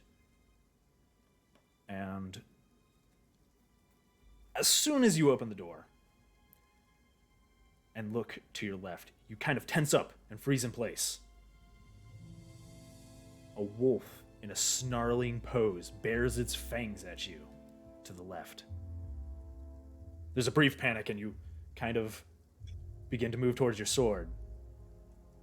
Oh, But it takes a short moment for you to realize that the wolf is stuffed. A brief glance around the room Ooh. reveals this to be some sort of hunter's den. Okay. Not cool. What's in there? It looks like where the dead, the what the little girl described as the dead, the animals that don't move. I think they're stuffed. Oh, so I was right. Yes. We have a room full of taxidermy. They whatever. I'm gonna have to have a talk with the dad and just be like, don't have the animal starling at you when you stuff it, You know, Or at least because um, it's gonna spook the crap out of somebody, and they're gonna reach for some type of object to bash the wolf's head in. this might sound like a weird request, but can you just quickly go through and just stab all of them? Yeah, I'll just here 1 second. I'm just gonna go to each one of them with my maul and just like poke it with a little bit, just be like, So, yeah, as you enter the room, you do notice there are two more stuffed wolves that line the far wall and the left corner in equally threatening poses. All these wolves are kind of in snarling at some invisible prey or threat. You see long shadows are kind of cast from the lit fireplace at the south corner, above which is mounted like this large stag's head. You also see two padded chairs draped in animal furs facing the hearth, and like an oak table between them with what seems to be like wine candles of some sort. You go through this room and start stabbing all the wolves. You you take your sword and you kind of I have maul, remember? and oh, that's right. Sorry, a maul. You just hit it with your maul. Yeah, I'm just poking it with the end of the maul, just be like, hey. Oh, okay. You're just do I poking it. move it? Okay. do you want me to bonk them? You kind of poke it, and the taxidermied wolf kind of rocks back and forth for a second. But Hey, yeah. you try the next one. Yeah.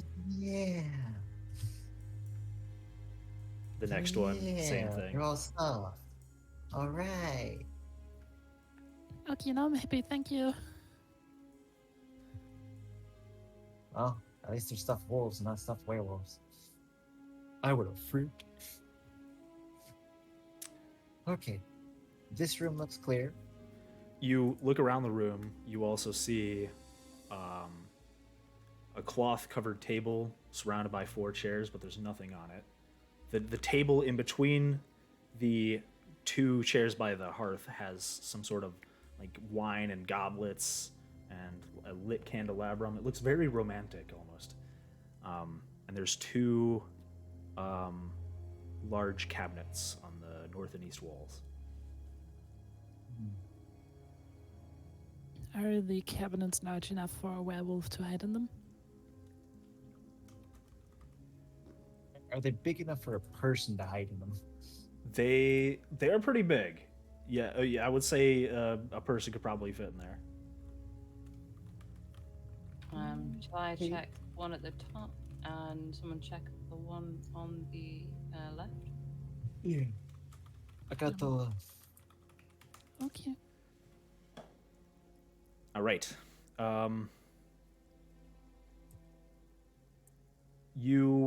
Who's checking the one? Which one? You're checking the one on the I'm at the top. on the east side. Okay.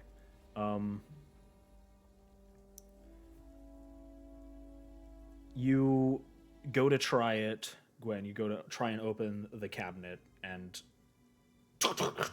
it's locked. You can't seem to open it. Shut. Botak, you open yours, and this is a smaller cabinet. There doesn't seem to be much in here, and you kind of open the doors, and you just see a large assortment of wine glasses, just an incredible amount of different glasses in different shapes and all sorts of just stuff for pouring, stuff for drinking, and in the corner a small deck of playing cards. But other than that, nothing really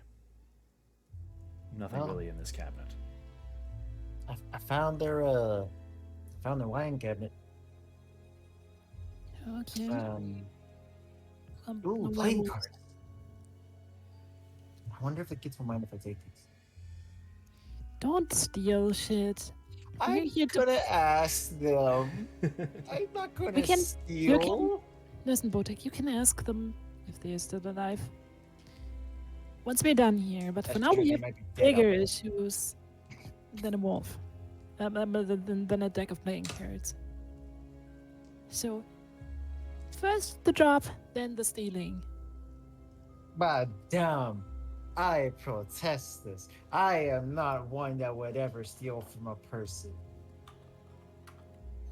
Mm-hmm. I am asking them Sora just if leaves the room they without saying anything, just having this Breathe. God damn it, Botek look on her face. I am gonna ask them if they want it or not, and if they would like to, maybe sell it. Maybe cards are fun. They could be a good time. Good time to pass the time when you're up at night watching. Botek. What? I Like, do what you want. Let's crack on. yeah, I'll leave the cards where they are.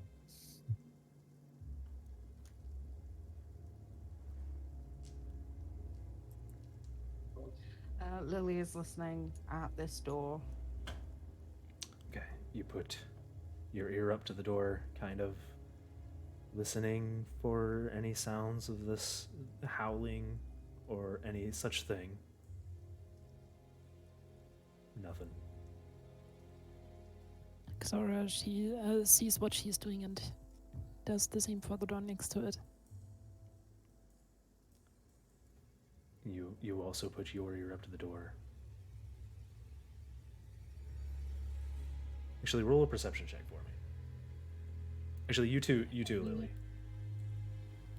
Perception check. 11. 5. 11. Okay, nope, you don't hear anything. And a 5. Sorry, you put your ear up to the door. No. Just nothing but the light patter of rain outside as it hits against the windows. Okay. Gwyn approaches the center door then, and tries the same thing. All right, roll perception check. 22. 22. You listen. And try and pick up any noises, anything that might tell you where this howling might have been coming from.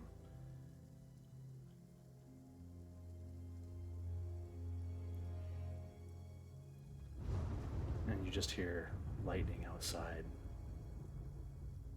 But nothing other than that. Damn it. Lily is going to very carefully see if this door is open, just to check what's in there. You try the door and it slowly swings open.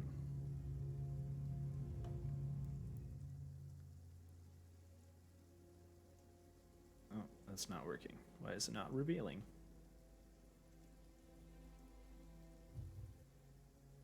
Uh-oh. Waffle sparked it. I broke it. Nope, there we go. Oh. I fixed it. Alright, that killed my notes. Hold on, give me a second.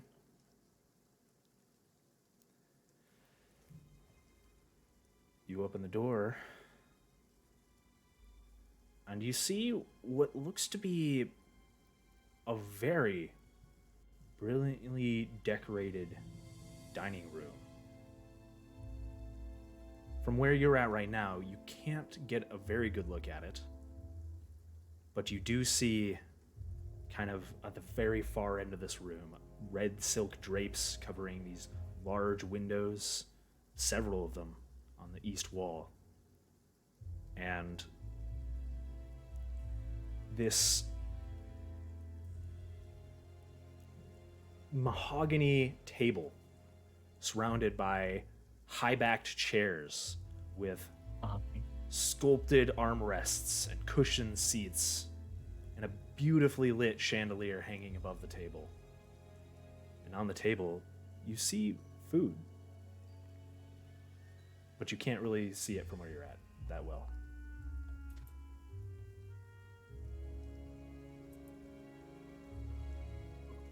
Okay, you move into the room. Not like home. He moves in very cautiously. Okay. You look in. You move into this room and you kind of look about. The oaken wall paneling here seems to be also elegant, just like the main hall. Elegant images of deer among trees. A lit marble fireplace casts a warm glow around the room, above which is a mahogany-framed painting of an alpine vale.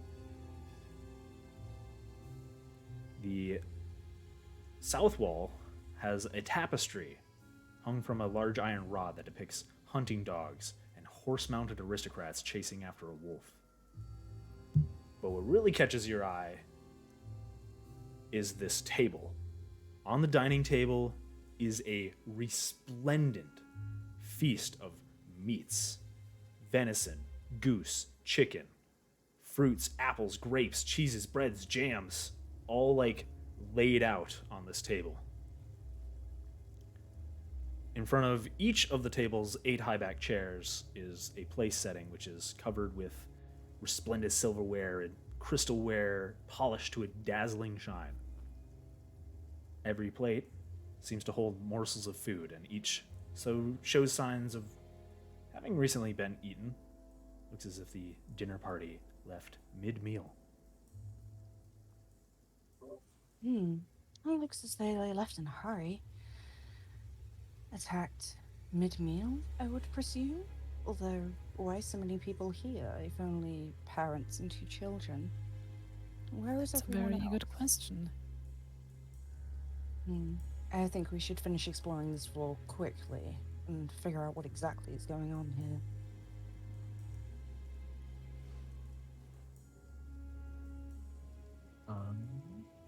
I'm gonna look on the door to my right. All right. When you guys can hear.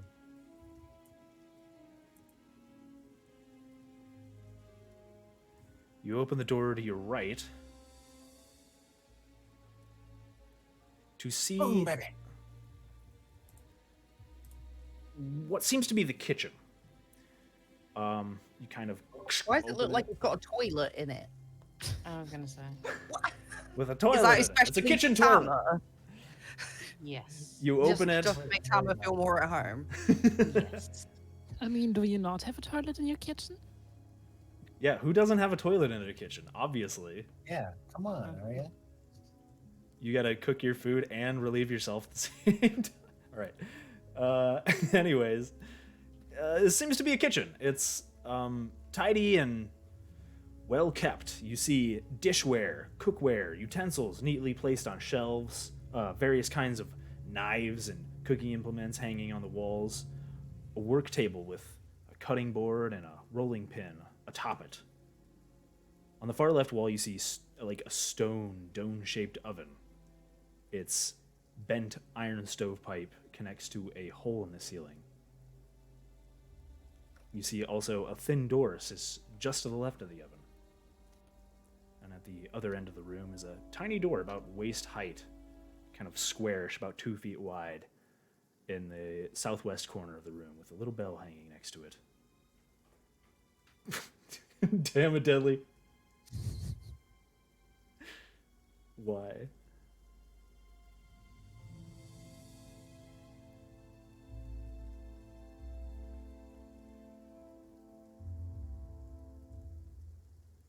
what do you guys do?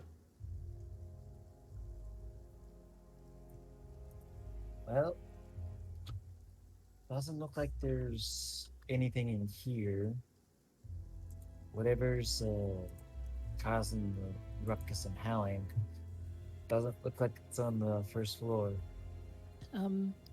Zora points to the last remaining door on the first front. I guess we have one more door. I mean, the room can't be very big, but there's a door here. Actually, sorry, this one was hidden. I accidentally revealed room too many.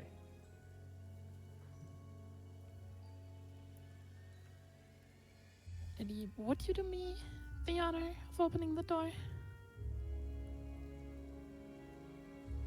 You're standing right next to it.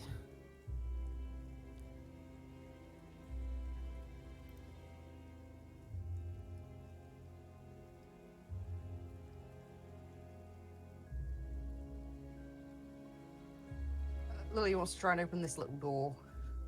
We Okay. haven't opened yet. Okay, you go to open the door right in front of you, and you see. Whoops, that's the wrong that hidden stuff. There we go. You see what looks to be a closet of some sort. You see these hanging, several black cloaks hanging from hooks on the walls. You see a top hat sitting on the high shelf, and some purple coats, with the same designs that you had seen on Rose and Thorn.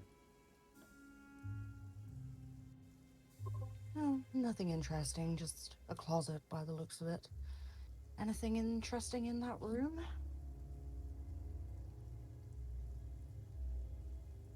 Nope, Um, nothing there. Just the kitchen. there's another door right at the back of the kitchen though. Shall I open that? I mean, I would prefer to clear the entire floor before we move, if possible. Right then, let's do it. All right. You open up this small door to the very left of the stove, a very thin door. And, oops. There we go. You open the door to what you think would be a pantry, but there's not much here. It's almost entirely empty. There's several empty jars, some burlap sacks sitting in the corner containing, I don't know, what may have been flour or grain of various sorts. But and it's almost dusty in here. There's not much here. It's completely ransacked. It's like they had all the food that they had in here this night or recently. It's completely empty. Interesting. And it doesn't look like it's been stocked recently. If I was a beast of any sort, the dining table where all the food is and the pantry would probably be the two spots that I would hit first. I mean, the thing is, I think I have an explanation for this. Just think about it for a second. This does not seem to be this family's only house. It seems to be more like a hunting home, whatever. And maybe they just were planning on leaving it, having a little party tonight to leave it, and then go back to the town. Possibly. It's possible. Having grown up in old houses, and especially having grown up in this sort of house and being confined to deep dark places in them, can she figure out that the architecture is off and that there is an area they haven't gotten into, namely here? Because she's been in here and she came in here. Roll an intelligence check for me, just yeah, just roll intelligence. That would just be your intelligence modifier with a d20. So 17. You kind of look at the door that leads into the dining room, and you kind of back out of the door and look to your left to kind of look at the space in between the dining room and the main hallway where you came from. It looks like there would be something there, but you can't seem to find a door to whatever might be there. But you're not quite sure. There may be something here. Odd manners of these sorts. I know old buildings like this, sometimes there are mechanisms, anything. Look here, there was a large fireplace in the other room. I'm going to check the wall the other side, see if you can find anything that seems out of place. Hold on a moment. There is a tiny cupboard space left in the kitchen, I believe. Okay, so what are you guys doing? So Lily is investigating this side of the wall and fireplace to see if there are any mechanisms, levers, anything she can press that might open something up. Okay. Yeah, roll investigation to check for hidden Oh wow, mechanisms. that's a freaking 2. So that is a 4. Yeah, that's not fine here. 4. That's a 4. Xara is starting to knock at the wall from the other side to see if she can hear from the sound if the wall is just very massive or if there's something inside. Gwen is curious about this tiny space in the corner of the kitchen. Okay. Wondering what- Thurxora, you roll investigation, and we'll get to Gwen in a second. Lily, you are looking around and you're kind of searching for any kind of what might be a device or mechanism. You kind of reach for one of the oil lanterns, and like in Pirates of the Caribbean, where Orlando Bloom goes and reaches up and grabs the kind of checks the oil lamp, and then it just comes off. You kind of hold it for a second. But you don't, other than a now newly unseated oil lamp from the wall, you don't really find any kind of what might be like a button or a lever or anything of the sort. Oh well, maybe it's my imagination. Maybe it's somewhere else. She wanders back this way to check on Zora. Did you find anything? Did I find anything worth a 5? You are kind of searching around, and also, what did you say you were doing exactly? Knocking at the wall to hear if there's actually a hollow space behind it or if it's just very massive. You knock at the wall and kind of see if you can find any buttons or anything like that, and you kind of knock and you just hear thunk thunk thunk sounds pretty solid. There's no button or lever or anything. It's just wall paneling. And you're kind of inspecting the wall paneling, and something seems weird about it. But you would have to look at it closer to see. Hey, Botek? Get off those stairs. Come here. I'm guarding the stairs, making sure nothing comes down. Come here next to the wall. Can you maybe just give it a strong kick or something? See if something moves? I can certainly try. You go to give it Grab a them all. good solid kick. Do you want to make a strength check? Yes. All right, make a strength check. Are you trying to like really kick it, like No. trying to force your way through, or trying to just hear if you can hear anything? What are you trying to do See with if I this can kick? hear anything. Okay, so you don't have to make a strength check for that one. If you're not trying to Okay. like break the wall or something like that. No, you give it a good kick. Solid. Just a dull thud. You guys think there's something behind there? I really can't tell. Can't Something tell. seems off, but at the same time, The architecture sounds is off. solid. I feel like there's a space here that we can't have access to, but we can't seem to find a way in.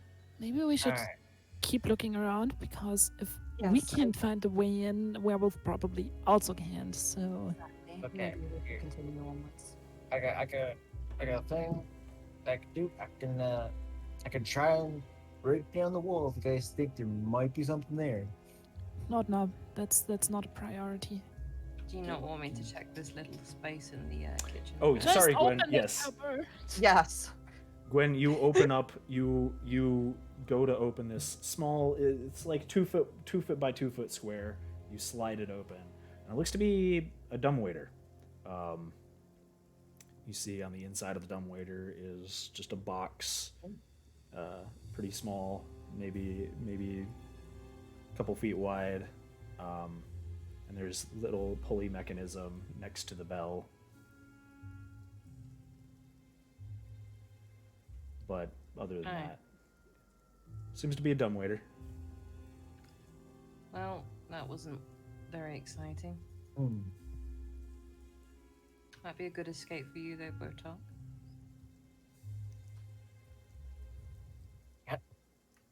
Should we proceed upstairs? I think we should. Botak, Gwen, if you'd like to take the lead. Gwen or Botek, are you able to climb the stairs yourself, or does Gwen have What's to carry you? your passive perception? Hold on, your passive perceptions are 14, right? Yep. 2 14s and 2 12s. Yeah. You guys do notice something a little off about the drawings on the wall, about all these satyrs and these satyrs and vines and leaves and creatures on the wall.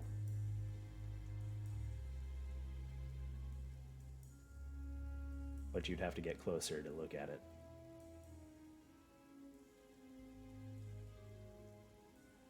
Let me have a look. These look a bit weird.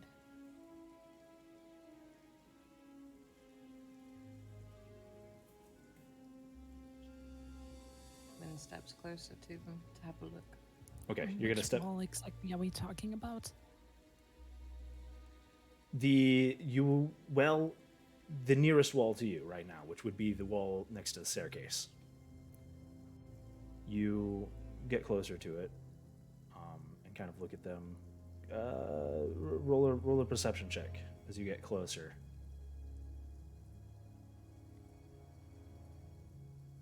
15.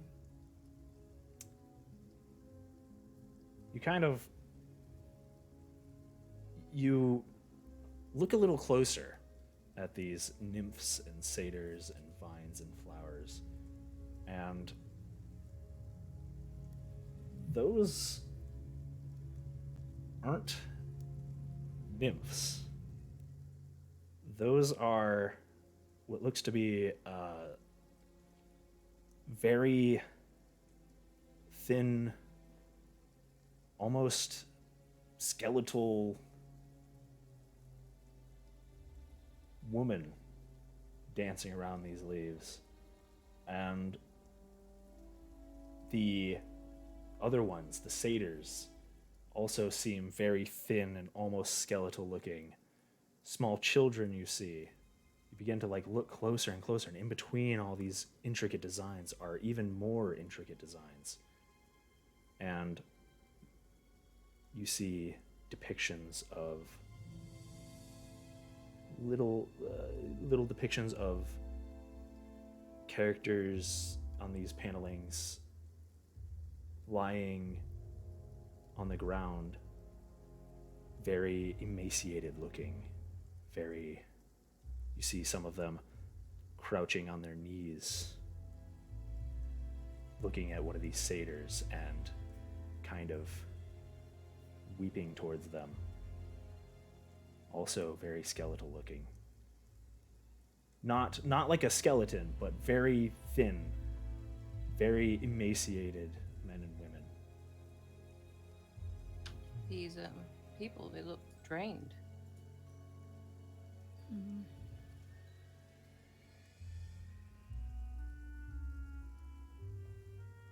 Do they bear resemblance to the children outside? Not that you can tell. It's not extremely detailed.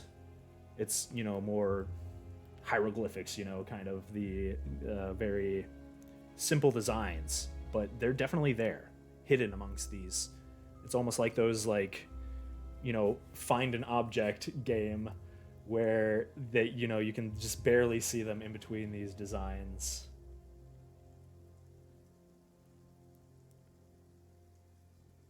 But you can't find any resemblance or anything like that to any persons you might know. What do you guys think? I think, as much as I do size and everything, I would prefer if you didn't put my head in between your thighs right now. Oh, sorry. Let me get back over here. Jeez. Sorry, bud. I didn't even notice you were there, to be honest.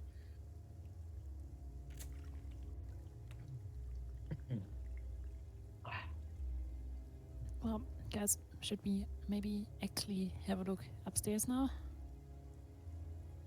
I mean, there's Yes, still I think 3 so. floors to go. And if we continue at the speed, then it's morning by the time we're done here, so... Yes, indeed. We should move on. Right. Who's going up the stairs? I'm going up. I'll follow. Yeah, Okay. and then Lily.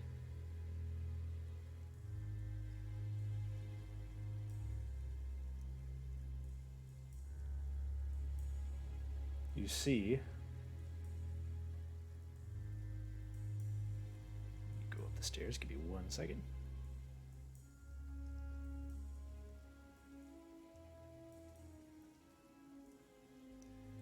Okay, going up the stairs, you reach the top, and you see lit oil lamps light an elegant hall. A mantelpiece sits against the far wall, above which is a very large wood frame portrait. A stately looking man with a thin mustache in a high collared nobleman's attire stands next to a petite woman with long black hair and a purple dress. Smiling in front of them are 2 small children, who you recognize immediately as Rose and Thorn. Flanking large double doors to the east and west are these intimidating looking standing suits of armor. Each of them clutches a spear and has a visored helm shaped like a wolf's head. The doors they stand in front of seem to bear intricate carvings of praying youths.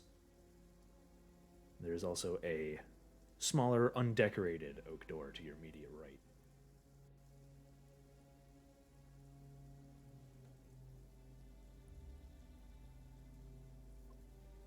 Lily is gonna check this door immediately next to us.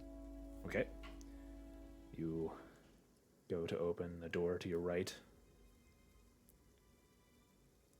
This room is a largely undecorated room. When you open up the door, again, a loud... Well, this is a smaller door, so it's not as loud as, for instance, opening the main door to the rooms that you had done before. Waffles, I think you uncovered too much. Oops. Did I? Oh, oopsie poopsie. Hold on. Hide areas. You saw nothing. There's nothing over there. This largely undecorated bedroom. A pair of plain beds with straw stuffed mattresses line the far wall. At the foot of each lies a wooden footlocker. What looks to be a small closet door on your immediate left, and a tiny square door at body height on the western wall to your right. But definitely nothing on the far wall that you definitely did not see anything at all. Definitely not. There was nothing there.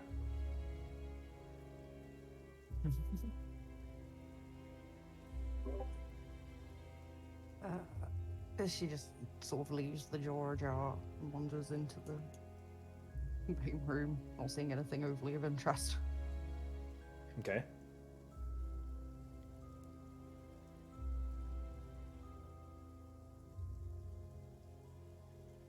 Let's see if we can open up this.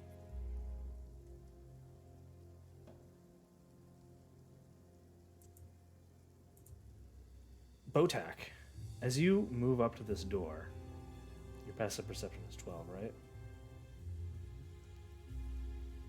You begin to hear something. Something on the other side of this door. You hear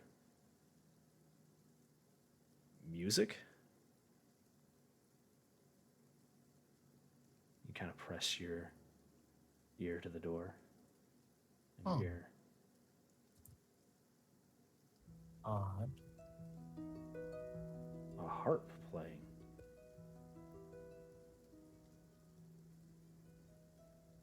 This soft melody. As you start to listen, it starts to get a little louder and louder, and all you guys begin to hear this harp music playing, reverberating on the other side of this door.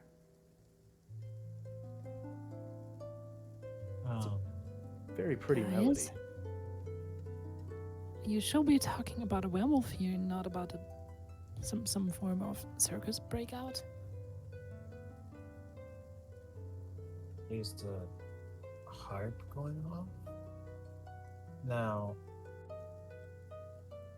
either some beast with claws really learned how to play some music really well, or it could be one of the kids' parents in there.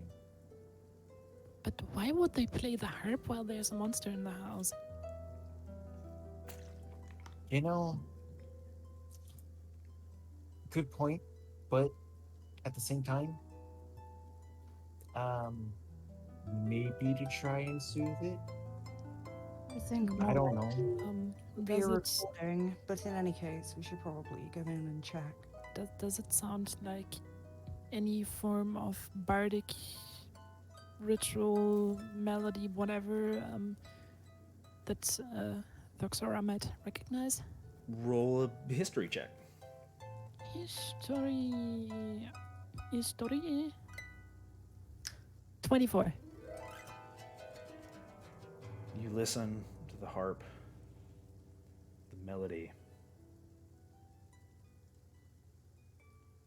You could swear you've heard this song before. It sounds familiar to you.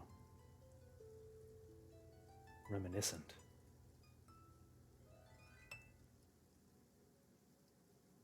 Hi there. And Again, oops. Hi there. Hello. Yeah. Hello. It is me, the harp player. How are you doing? Whoopsie doopsel. I don't know how that got in there. Apparently there's some weird overlapping. You remember the music sounds familiar to you, but you can't quite place it. And again, you get that pang in your head. And just as quickly as that deja vu came, it's gone.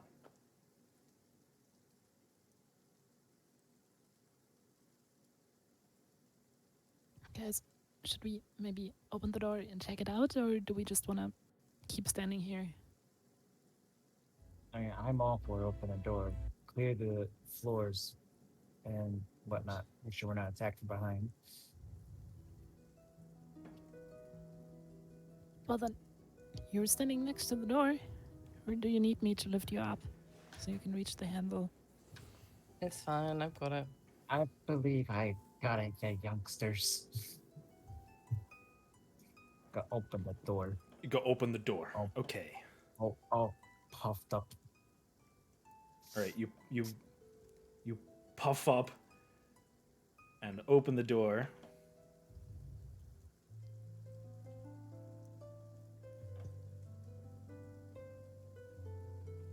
Give me 1 second. Let me look at my notes.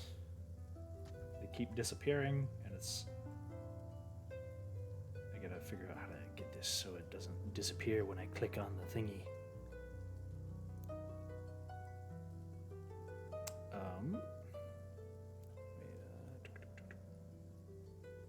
Okay.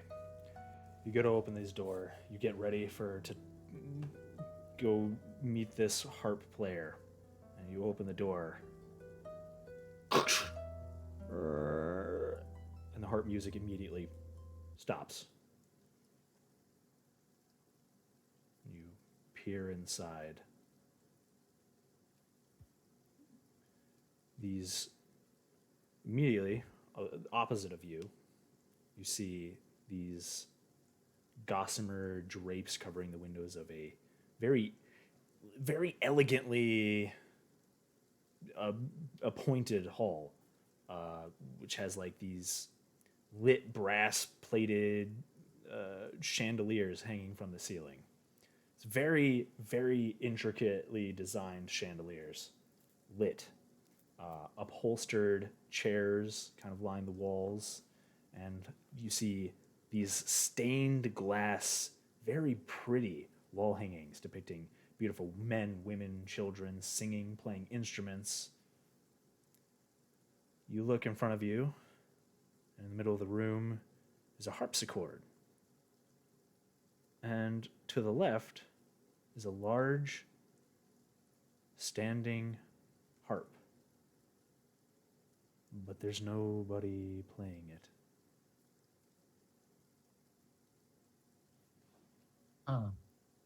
Odd. Is the harp completely? Because it looks like nobody was around there whatsoever.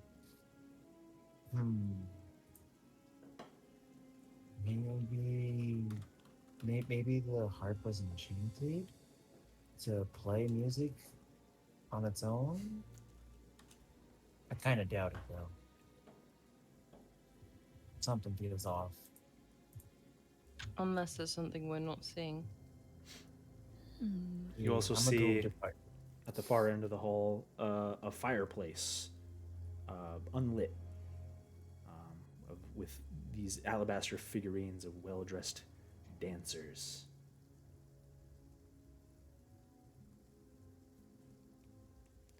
Standing above the mantelpiece.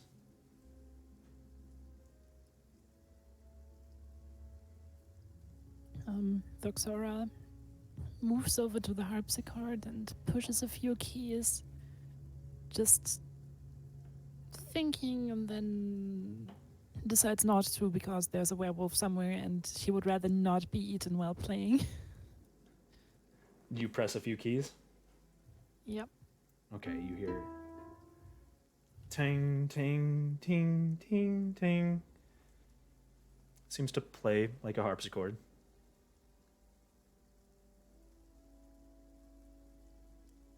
Oh, Guys, this is an interesting mystery, but werewolf first, then music. you got a point. Can we flip the lid on this harpsichord just in case? Okay, you go to open the the lid of the harpsichord and check inside. Thuxora is basically like, shh, shh, let me do that. These instruments are delicate. Don't break anything, okay? I'm sorry. Oops. Okay.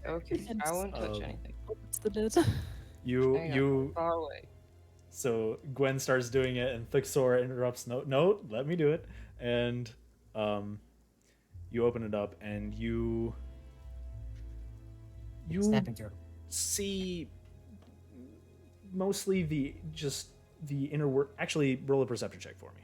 Actually, A perception check. I'm gonna push the curtains aside to A see if 9. he's hiding behind them. 9. You see the inner workings of what is essentially just a harpsichord. Nothing seems to be out of the ordinary. These little, levers that pull these strings and activate the harpsichord notes when you press the keys. Hey guys, do you know where the bend in this comes from? It's actually pretty interesting.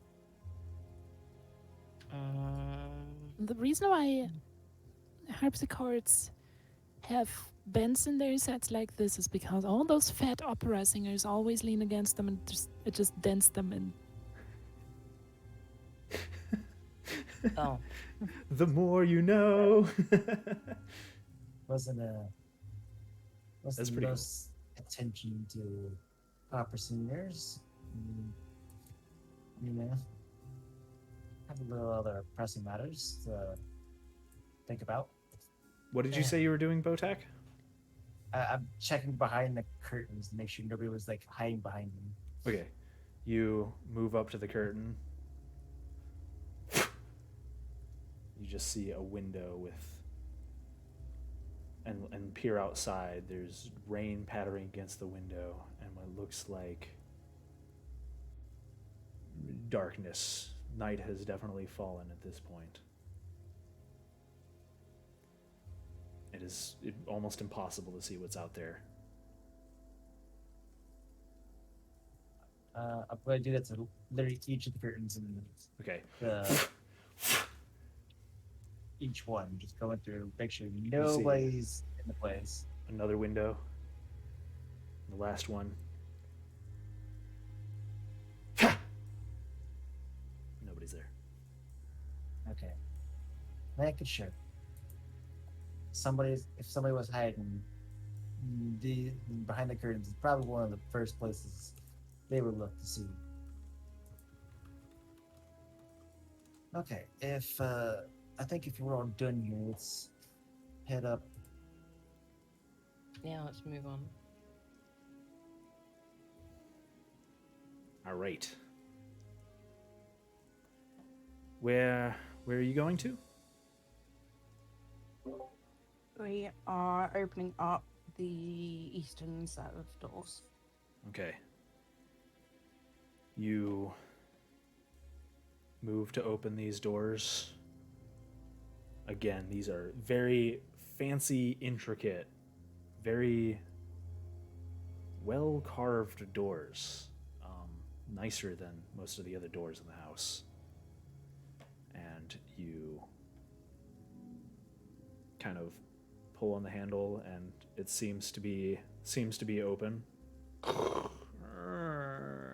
doors open to what you believe is a study of some sort. Reveal the area real quick. Oop. Nope, that's not revealing again. I think there's some kind of delay with roll 20. It's being scuffed as usual. Okay.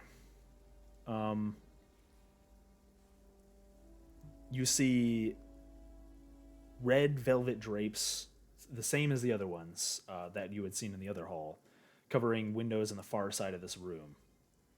An exquisite, like a very pretty mahogany desk and a matching high back chair face the entrance and lit fireplace. Above the fireplace hangs a framed picture of a windmill perched atop a rocky crag.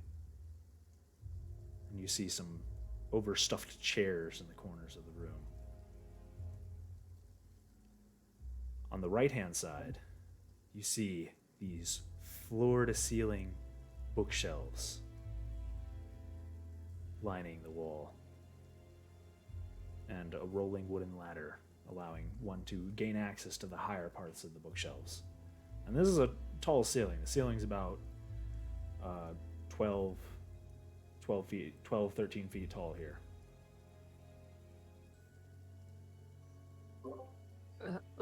Lily just turns to look at Zora and motions towards the desk and just says, "That entire forest out there, everything in this house seems to be made of mahogany. It's very strange." And wanders in to have a closer look. Where's it getting all this mahogany from? Mahogany doors. Imports. Lily's gonna check what's on the desk. Okay. The desk has... It looks to be basic implements for writing papers. A jar of ink, like a quill pen, candle wax, a wooden seal you also see that bears the insignia of a windmill on it, and a couple blank sheets of parchment. You also see a small framed oil painting of a dog standing, held up on the desk. It has like a very regal pose, and the painting of the dog goes to great lengths to detail the luster of the dog's dark fur. At the bottom of the painting is written the name Sophaxis.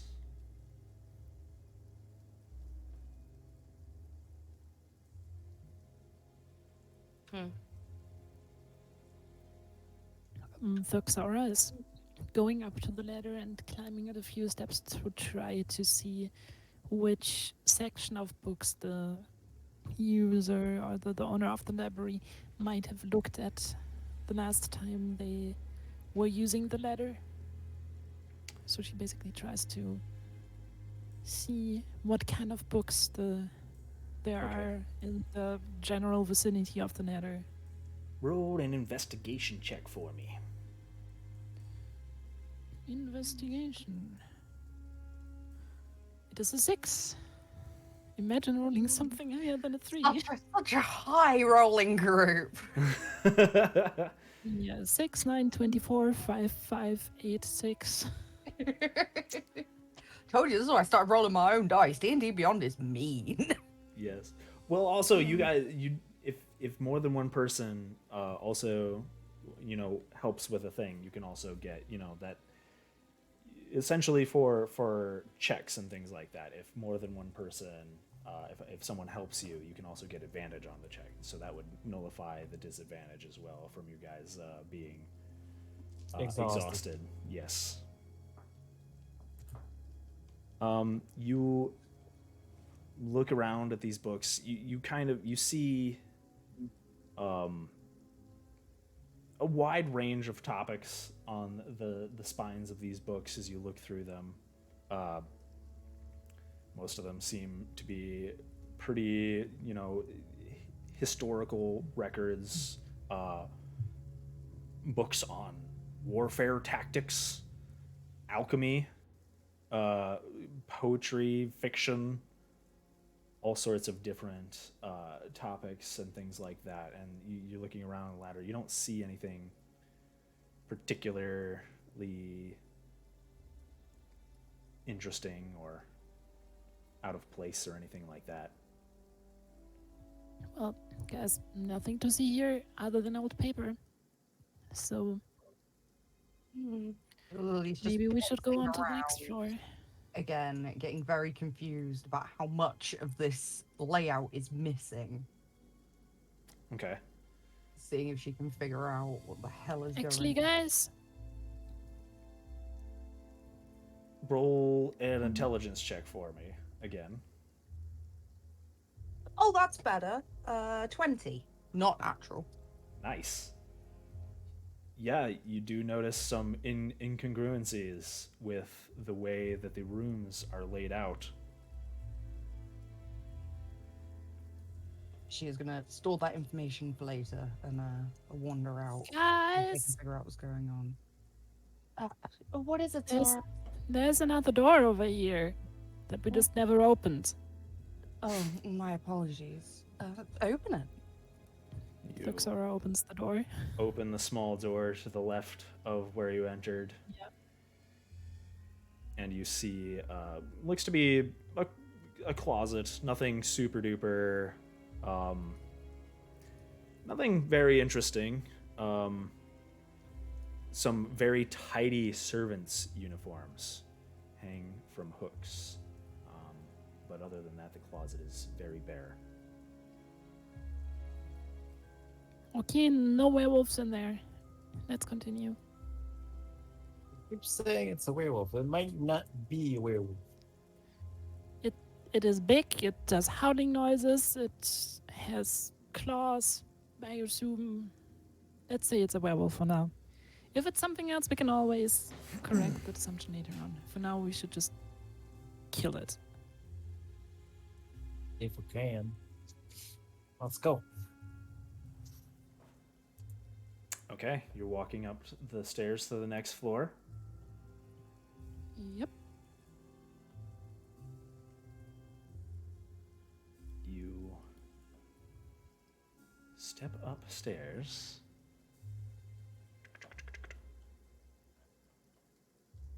Give me 1 second. All right, so it's going to be way up. You got to scroll up some more for this one. For the next floor. Nope. There we go.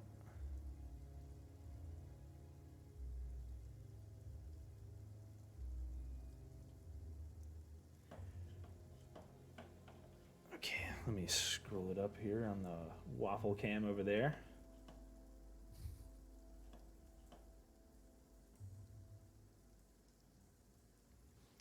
All right. You continue to wind your way up this staircase, and you notice that this staircase is. It's as you start getting to the top of this third floor. It's quite a long ways down. There's a giant gap in the middle of this spiral staircase that kind of leads all the way back down to the first floor, and you're climbing. Who's climbing up the staircase, and what order? I went up first. Then me. And belly. Botak. Thuxora last, yep. As you reach the top of the stairs, you're greeted by a large wooden balcony that overhangs the 2 stories of spiral staircase below it. You see a large suit of armor standing against the back wall. You kind of slowly move forward, and as you reach the last step of the staircase at the very top of the floor, you notice something. You hear like this cracking noise. This kind of creaking, cracking. The floor is changing color? No. Huh. The floor is withering. It's losing its luster. It's changing. You glance up. The wood paneling of the walls begins to do the same. As that slowly, the fine oil and shine of the wood starts to become a rotted, grayish brown. Almost out of nowhere, as everything starts to slowly become this gray rot color. You see cobwebs begin to reveal themselves in corners, clinging to the lanterns on the side of the wall, kind of becoming more and more obvious and larger. They begin to cover the armor against the wall. It slowly begins to fill up with these cobwebs. The shine from the staircase becomes covered. You guys notice at the bottom of these, following behind Botak, you see the staircase slowly become covered in a layer of dust, and it loses its shine. The railings on the balcony and the staircase begin to crack and twist as they rapidly age.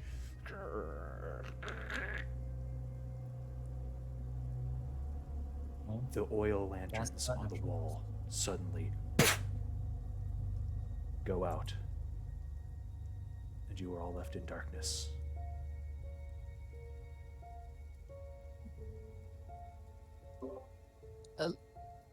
Lily immediately grabs a crystal with one hand and lights up a hand. So,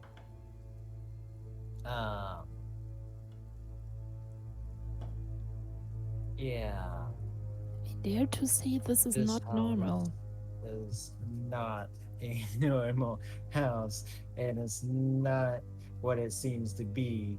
I would assume that this is its real Mm. state, and up until now it has been the illusion. This is very interesting. The question is, what were the kids?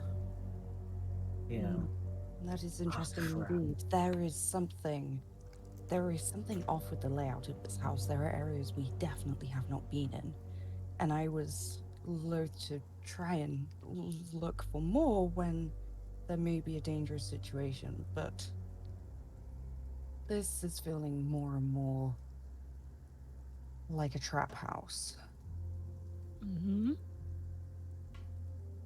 In which case, Oh, fighting our way out might be our only solution.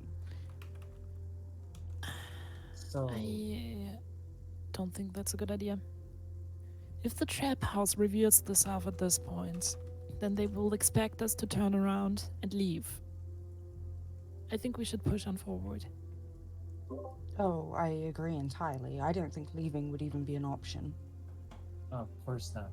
Maybe find one of the rooms, check it completely for traps, and then barricading ourselves in might be a good idea. Lily just kind of takes a look around and takes stock and motions at this door, the one on the west, on our left, and just says, "I find it more likely for this to be one entire room with the layout of the house so far. Maybe it would be best to check this side first." I agree. Just open the door. She very carefully goes to open the door on the west. All right. You step forward, all of you moving from the staircase, moving towards this door. And you go to open it, and suddenly you hear a squeaking noise. And which one of you do you guys have a light source of any kind? Lily's got her fire in her hand. Okay. And Thuxora probably by this point pulled out her lantern. Okay, so you have a lantern out and the fire source. Yep. Okay. You begin to see the cobwebs on the armor begin to shift and move. Suddenly, out of nowhere, the armor's the axe that it holds in its hand takes a swing at you, Lily. Lily, I need you to God damn it. Die immediately. Yes, I'm sure I will. Actually, I'm actually going to Roll for its attack, actually. What's your AC? 11. Never mind, it totally misses you. Oh, It takes this it's a bit rusty.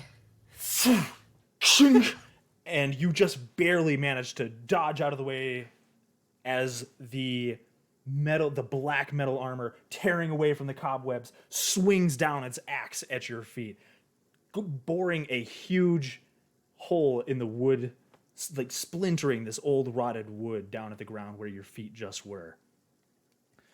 And it slowly, like in almost like a very, very robotic motion, almost kind of raises up its axe and looks toward you all with its big metal wolf-shaped iron head.